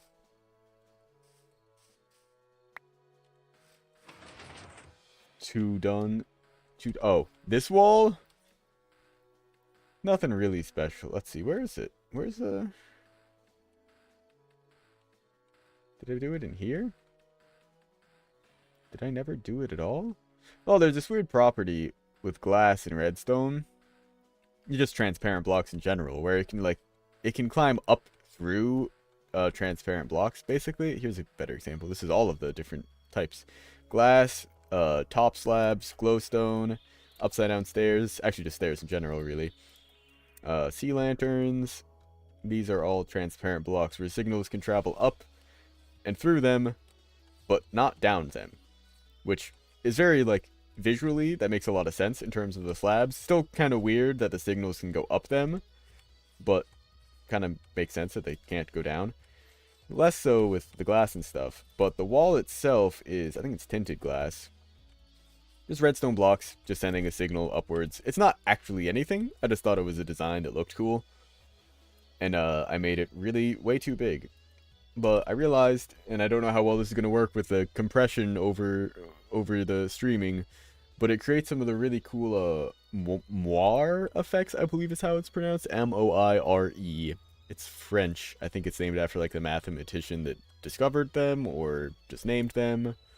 The moire effect. which is what all those like weird curves and stuff that are like appearing just as a result of a slightly transparent like pattern visible over a distance. But I think it looks pretty cool.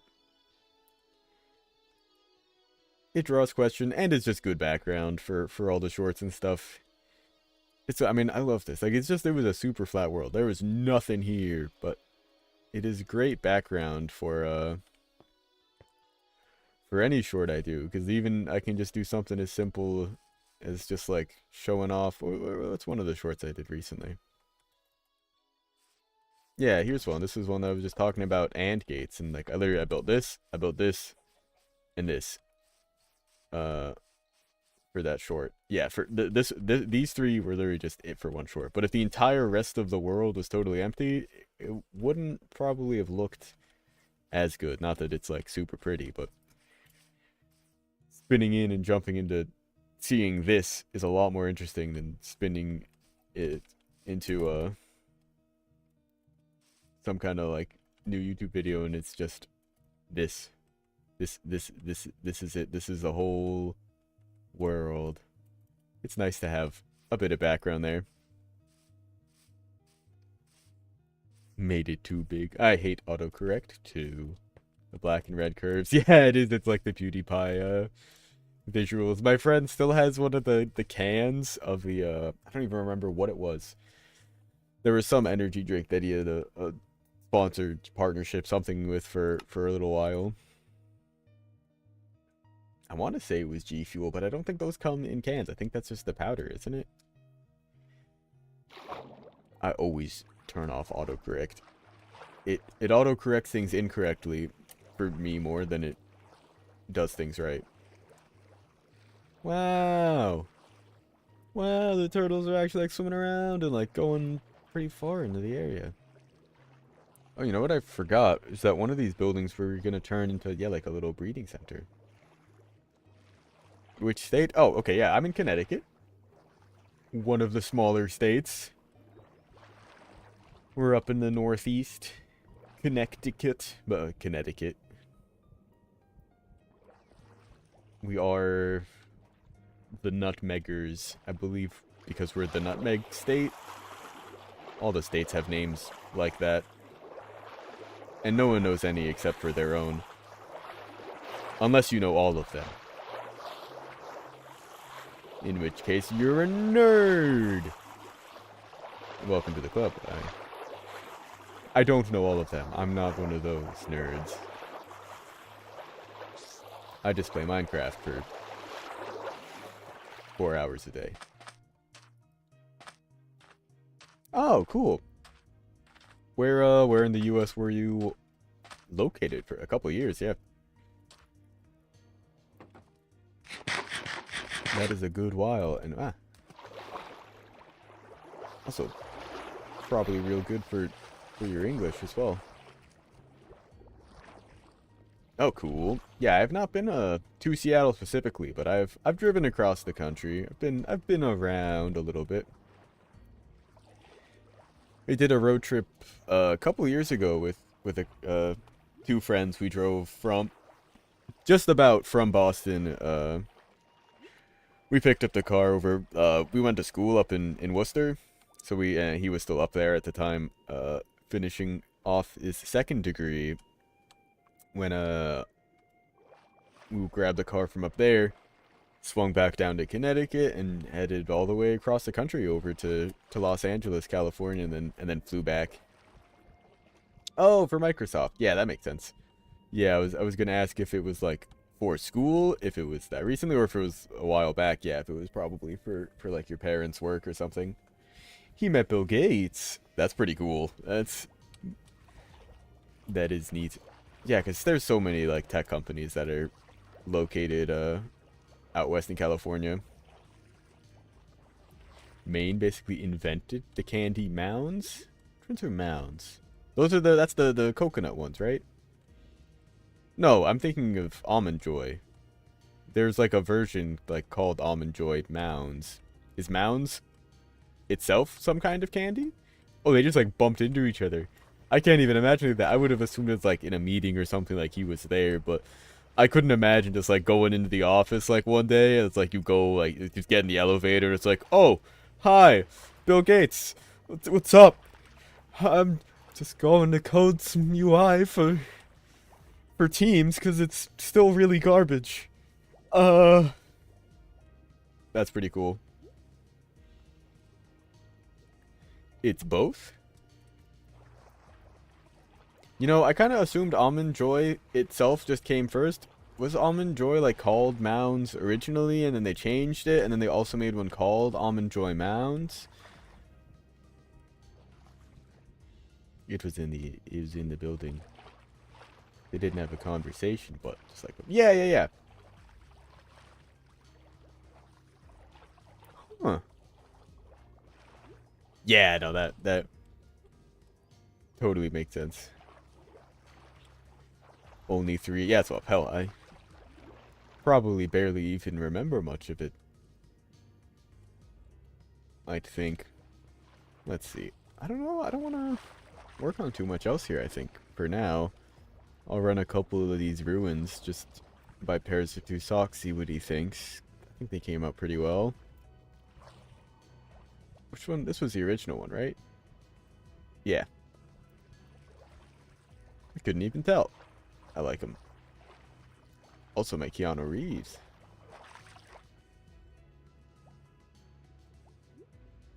Almond Joy has an almond.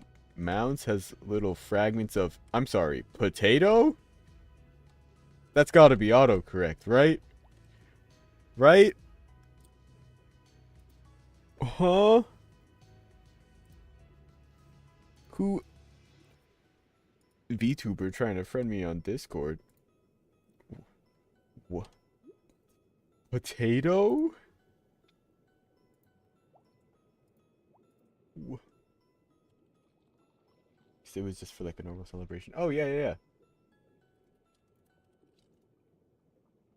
Mounds. Okay, yeah, Mounds like is its own thing. Mounds. Andy. I'm like, there's no way. It's potato. I thought Mounds was just Almond Joy without the almonds. It was just the coconut. What?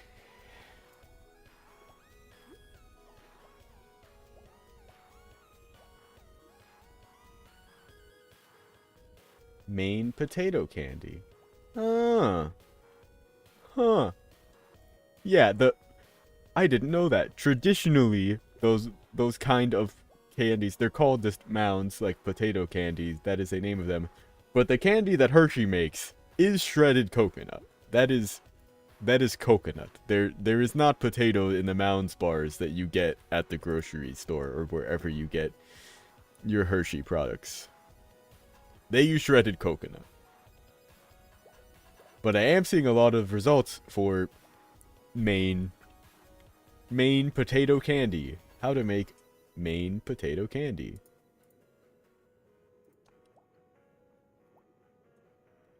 Oh. Oh. I was going crazy. Evolving, you would not expect Keanu Reeves at Microsoft. Yeah, that would be kind of a surprise. I mean, I guess why not? They got a party.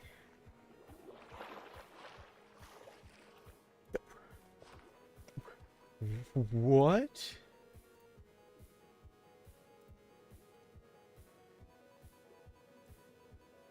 There's...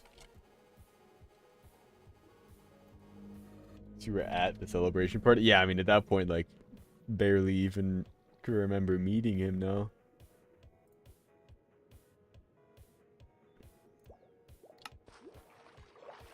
They use potato and coconut for the OG one. Yeah, no, that makes sense. I could totally see that being like a... Let's see. I'm curious when those original recipes were for, because that feels like a post World War II era kind of thing where it's like everyone's got all these packaged dried instant foods.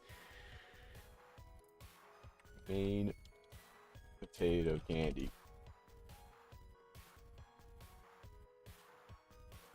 Oh, 150 years. It's just a thing. It's just the main thing. Just main things. Ah, New England. All kinds of weird food.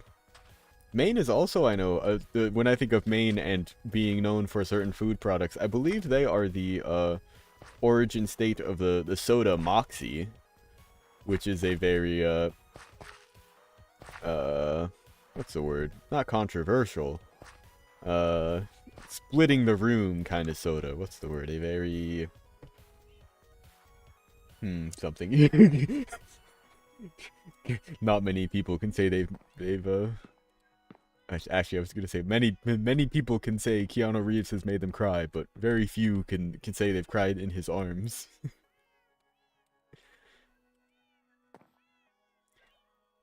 I've been playing for 10 years, but I still don't know everything. I am honestly still learning new stuff every day. Like all that panda stuff. I mean, pandas are relatively new, but ooh. Let's see. It's not time to dump all this stuff. So we are going to keep working on more ruins at the end of the day. But this is looking so much more complete. Pirate? Is it pirate language or cat language? Which is the one? Which is the one he's about to type in chat? The state tree is a white pine, and the flower is a pine cone. You know, I guess I never really thought about that, but yeah, like technically it is that is the flowering part of the pine tree. It's flower. I was gonna say both. Oh, absolutely. I think the cat one is relatively newer. The pirate one has been there forever. For a very long time. Wow. Wow, there are so many languages now. There are a lot of here I don't even like. Totally. They have Tokipona? Are you kidding? That's hilarious. Tokipona is a conlang, a constructed language. Basically, someone just said, "Hey, I'm going to make a language," and it's incredibly simple. There's something like literally like 50 words, period. Like that's it. That's the whole language, and you can use that to construct just about anything you'd really need. It gets like complicated in the same way like to describe a submarine, you'd need to describe it as like a oh no, I accidentally said it to Tokipona. Luckily, the only thing that I have learned about Tokipona is that it literally just means good language. Toki is language, Pona is like good, or it's something along those lines. Oh god. Ken la ante Toki nili Pona aliala nasin. I would assume that's pronounced Mute. I think they have like a similarly pronounced languages and everything. Here, we'll swap it to pirate. What have I done? I wanted to change it to pirate. Where did the 7 C's? Alright, I can at least read Spanish. Buen idioma anglais. What? Oh, okay. You can make it follow Unicode. Oh, there's the upside down one too. What is this?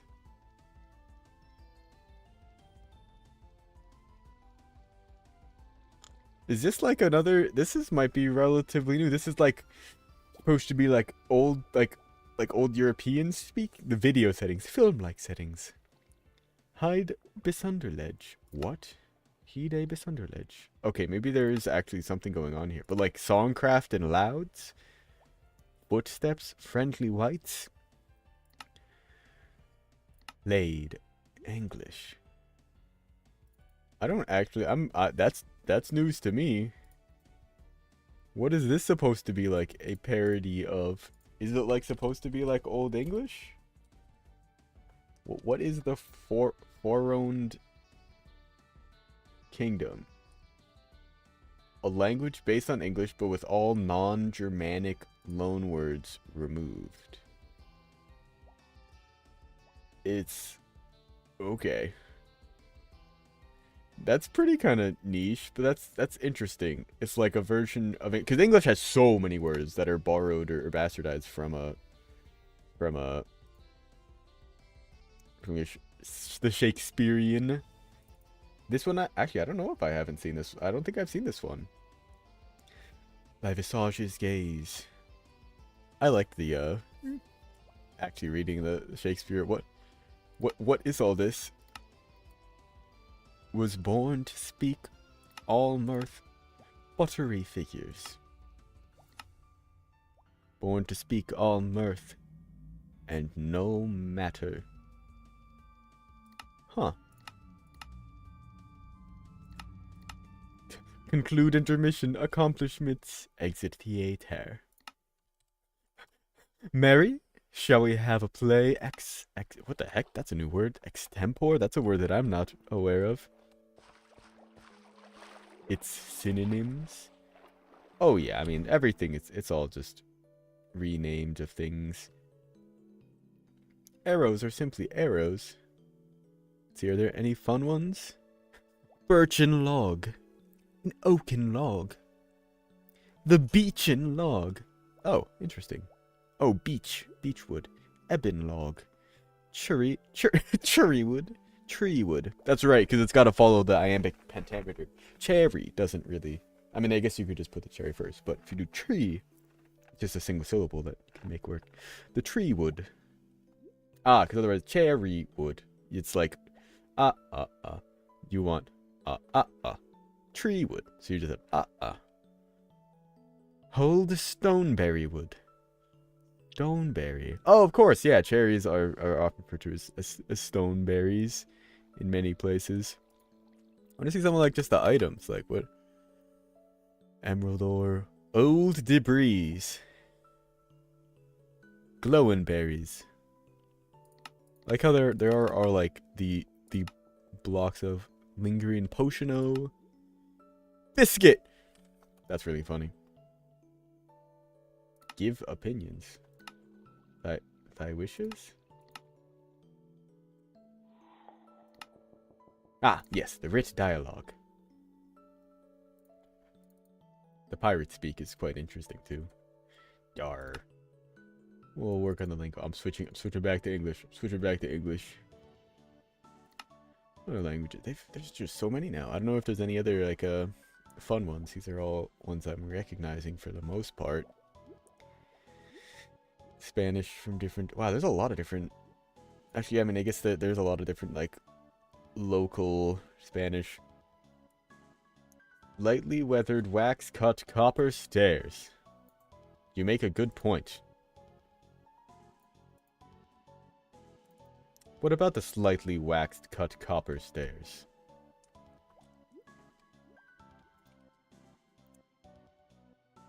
The...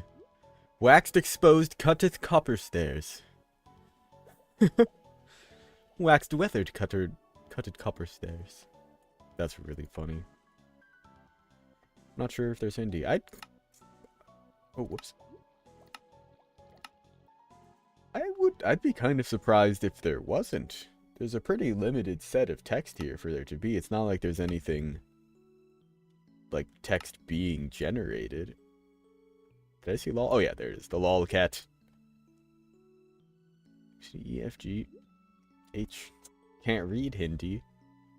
But it would be one of these. Oh, this is Hebrew, actually. I know this is Hebrew. This I actually do kind of recognize. That's very interesting. It pixelated. I've never seen anything like that. But I don't think... this might be Hindi. No, E, F, G, H, I. It could be, yeah. Yeah, that would be Hindi. Above?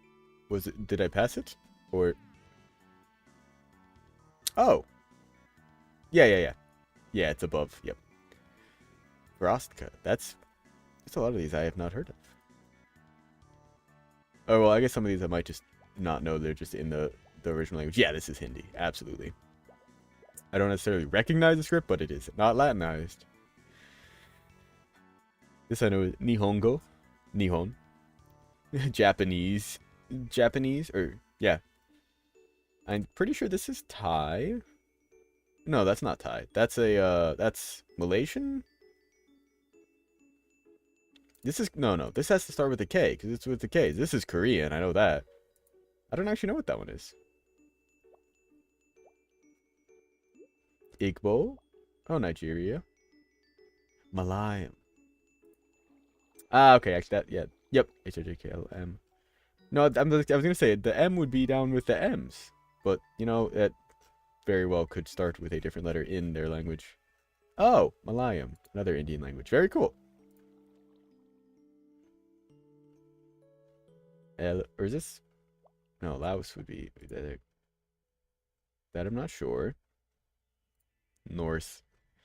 Wow, that's a lot of languages. There's a lot of languages that they've got covered here. That's really cool that they've got so many here. There's Thai. That looks. Oh wait, or maybe that's Thai. Oh no. That's got to be so tough to represent in a in pixel script. Neat. Oh. Oh no.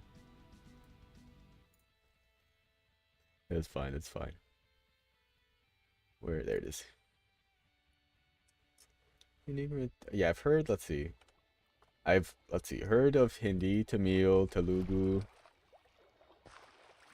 I guess I don't really know how to. And Sanskrit, absolutely.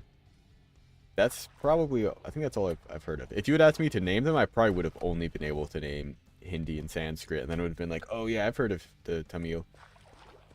But I know there's like, there's like 30, 40 states. That's a lot of states.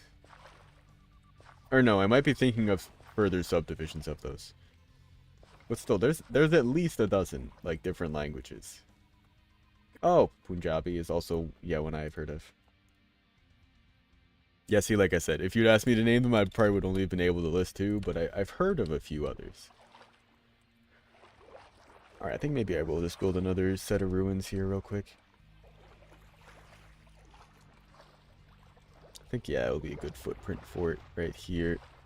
Let's dig out gravel here so then I can surround said footprint.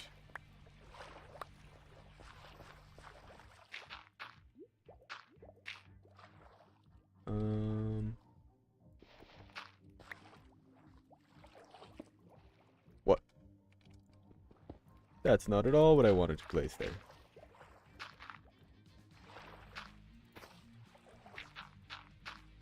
Alright, I think I'm just gonna dig it here. Oh.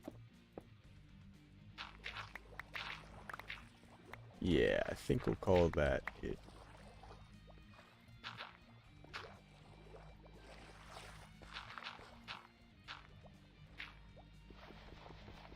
Get into your spot. You know where you go. Bengali. I've heard of Bengali.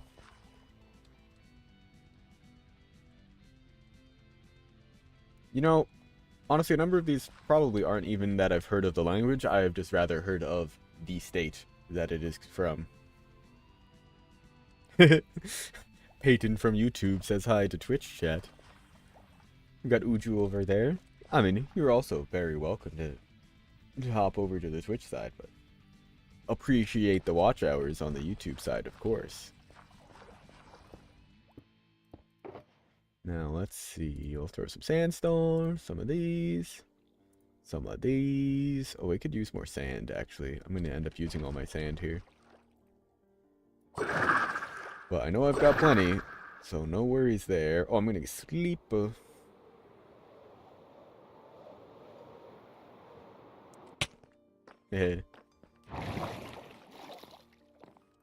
And hello back to YouTube chat.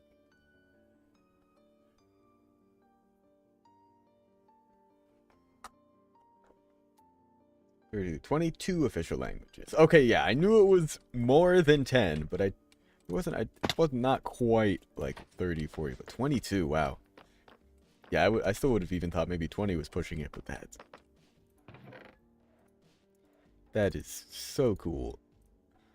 that they're like, and that they're like official different languages. And yeah, I can only imagine how many unofficial languages there are more than that.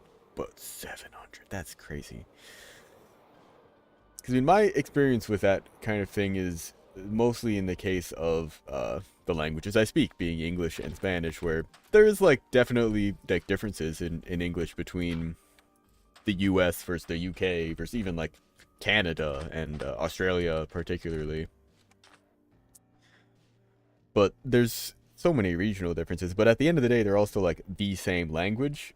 You could very much just talk to anyone that also speaks English in Australia from the UK. The further differences I've seen are like in Spanish in particular versus like Spanish or Spain Spanish versus like South America Spanish. In particular with one entire like tense, the second person plural, the like vosotros form that is commonly used throughout Spain is basically never used in South America. But just little things like that. But I can't imagine what 19,000 like very functionally different languages would be like. I mean, I imagine it's, and I mean, one of the reasons that we really don't have so much variety in languages, there were hundreds, there were thousands of languages in the U.S. And I mean, those slowly came down themselves as well. But from the Native American tribes, they all had their own languages. And if you go to any state, any area, and find any, and hopefully you can find some sort of local, just Native American historical center, they'll often have like information on like the old languages and stuff, because it was just so many, like our history is so new that we don't even have the chance to have been around for thousands of years at the point where you're still in just dense closed off like communities, because you just can't travel distances. Languages develop in their own areas less than 50 miles from a completely different language, because those people just didn't have the means to travel and communicate with each other to make a whole language. So that's there, literally as I went to go collect him, everything just started despawning. Oh, all my stone goes here. I know, and like out in well, Indonesia, like all the different islands, there's so many different like languages that have evolved over time, and every even ones that do still exist are usually combinations and evolutions of multiple languages combined. Like I know Japanese, that like all the kanji is a history of coming, and hell, even the kana are simplified versions of Chinese just characters to make the sounds. There's an 80-page long document on Google telling us what each of the 700 languages in India calls cheese. I love it.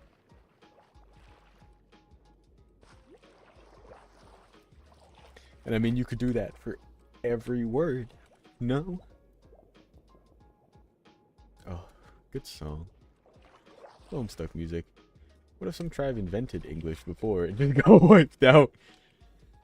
I mean, pretty unlikely that they somehow created, wherever they were, a bastardized amalgamation of English, French, Spanish, Latin, German, and so many others on their own, but it's possible.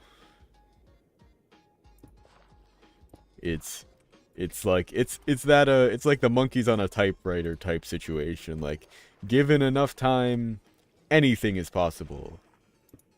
But pretty unlikely. Like, it's what is it? Given enough time, if you just sat down a whole bunch of monkeys in front of a bunch of typewriters, eventually one of them would randomly type out the entire works of Shakespeare. Just by chance. If you gave them infinite time, a billion monkeys each at a typewriter, one of them's gonna type it out. It's probably not gonna happen.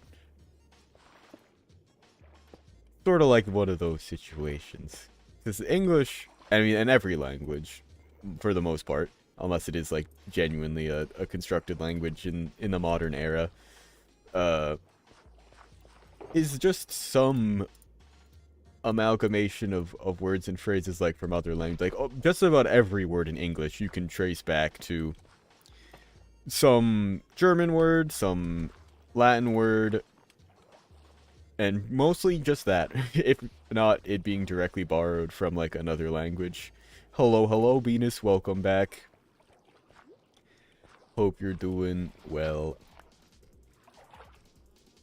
I think I'm just gonna be finishing up this build pretty much, and then wrapping it up. So I'll be around for gaming, because unless Hayden shows up for us to play Helldivers, I'm down for some finals for a bit. I do need to eat food still, though.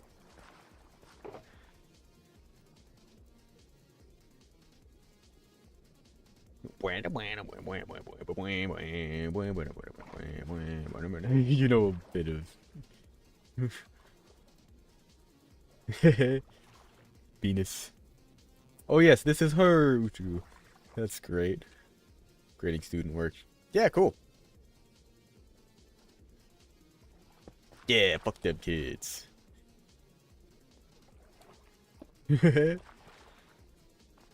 Yeah, it was literally. I think you gave the gift to like just as he left yesterday.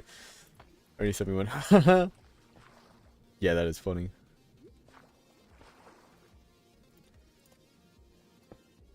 Yeah, we've got a student and a teacher in chat. The gifty didn't hit. Hey, it's hit now. Let's see, I'll throw a couple more slabs in here.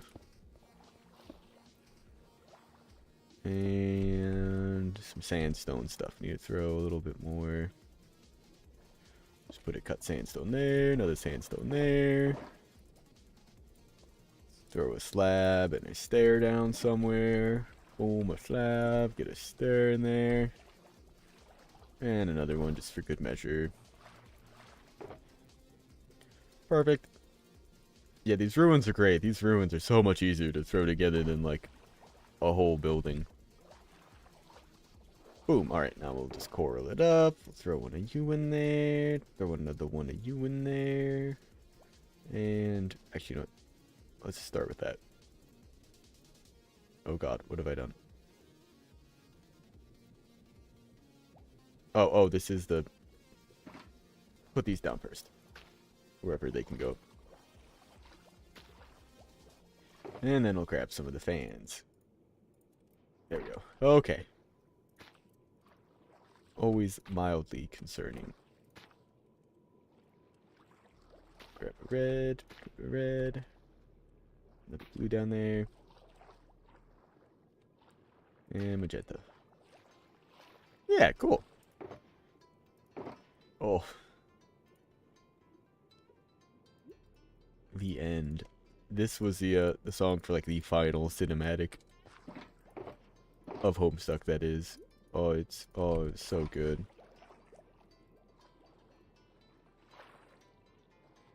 Said I'm leaving soon? Yeah, relatively soon.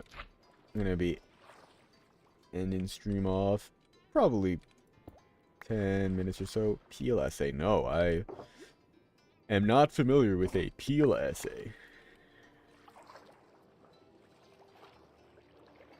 We might have an equivalent, but I don't know what it is exactly. We too old. There is also Uju here, just FYI, because I don't know if you were here for this, but they're over in India. So their school's a little bit different. Their English is even split up. They have separate literature versus just language courses, which kind of makes sense. In the same way that like we just get our language just through exposure and in elementary school, like learning the basics, adjective, noun, verb, how to form a sentence, and then we just kind of get literature in middle and high school, and you just do that. Let's see.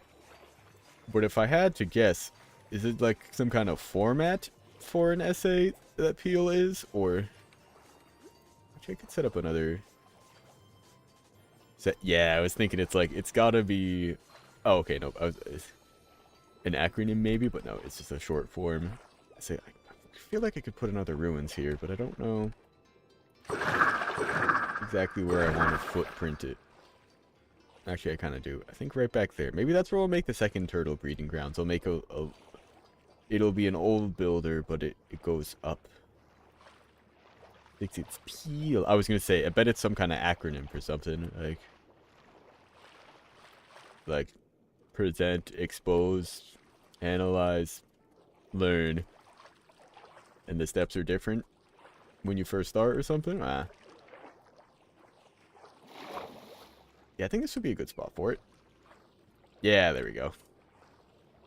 Like, it's gotta just be some kind of rule. Yeah, we definitely didn't have exactly heal, but absolutely rules like that. Like, we'd have, like, the 3-paragraph essays, where you have your first paragraph that introduces the subject and talks more about it, and you could have some, like, some teachers would be like, there's specific structures for this, like, you need to have your topic sentence and your introductory sentence and like something else. Parentheses exponent ad ligma. So kind of similar. Point, evidence, explanation, link. I think that's a nice, acronym for something like that. You make your point, give evidence for it, explain how that evidence proves your point, link it to something else. Yeah, because I mean, ours, it's like kind of similar to like introduce a thing, second paragraph, explain and analyze a thing, third paragraph, wrap it up, and tie it back to your main point. So you use it for explaining your point in some kind of question. Yes, yeah, we definitely didn't have this exact same acronym, but this sounds exactly like the type of like writing formatting instruction that I was getting in like 6th and 7th grade. Because like at that point it's like, you know how to say a sentence, but how do you make a point? It's just saying your point doesn't prove your point, and just saying your point and providing evidence sometimes isn't even enough.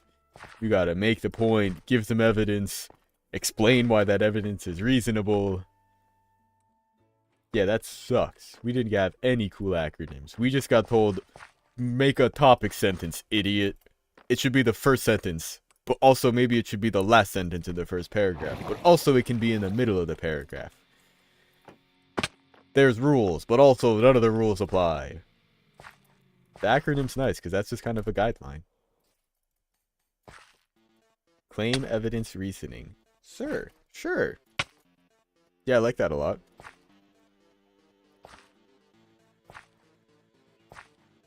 Yeah, we got garbage acronyms. All we got is PEMDAS, and you liked it. Point, evidence, technique, analysis, link.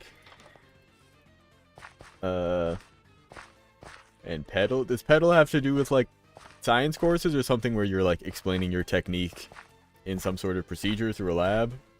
Where it's like, point, gravity is real. Evidence, I dropped the ball. Analysis, the ball fell. So that means gravity is real. But instead, you have the T in there, which is, I dropped the ball and measured it falling. It's in everything. I guess in general, yeah, that kind of technique rule would apply. Like, again, even just providing and explaining the evidence might not necessarily be what you're doing. Huh. Okay, then the technique step's getting lost on me.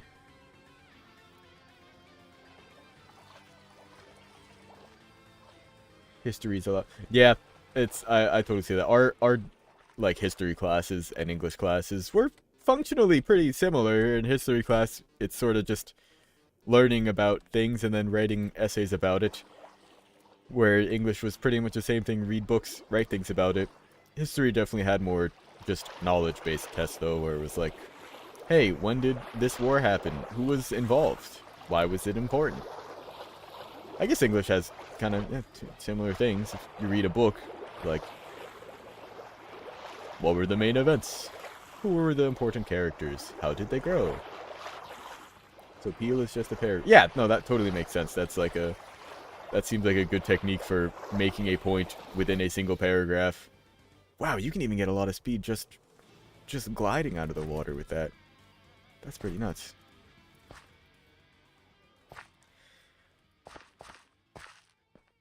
I never even showed all the cats.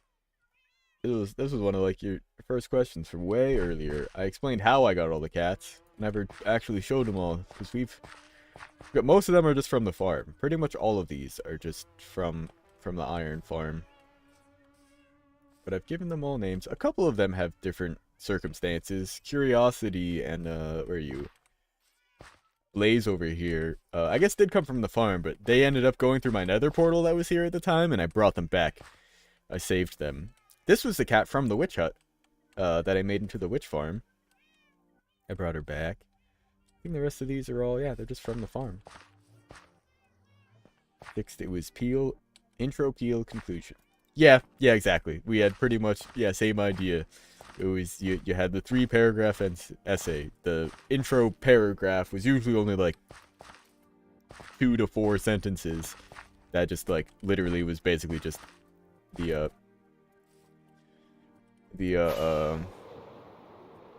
topic sentence was really all it was. Yeah, I need to make this into that cat island. I want to turn this into a whole little like mail parcel delivery building, but just fill it with cats because that feels appropriate.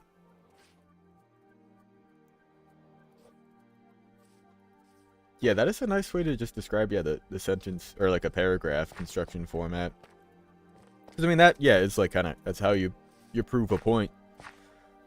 Because normally it would be like there's whatever your second paragraph, whatever like any kind of topic paragraph would be, the first sentence introduces the topic, whatever it is, state your point, and then explain it. What is your point? Why is it right? But I like having that whole acronym for actually describing it. Damn. But then at this point, like by like senior year of high school, we're writing like essays that are covering multiple topics that are like with lots and lots of things. I had one essay, I forget exactly what the subject was. It was, we were covering some historical topic and we had to pick a number of art pieces from the era. Actually, I think it was about World War II. I think it was World War II era stuff, and we had to basically pick like a song, a movie, and a piece of artwork from the time and talk about them. So it was like what would normally up until that point, actually no, was that that was high school, but was that senior year, junior? I don't remember exactly. One of the first like bigger essays we got in high school was something like that. And what would typically have been separate essays, like analysis of this song and what it has to do with World War II. It's like you had to talk about a whole lot of different stuff and be able to make these links between the song and the art piece and the movie or whatever it was.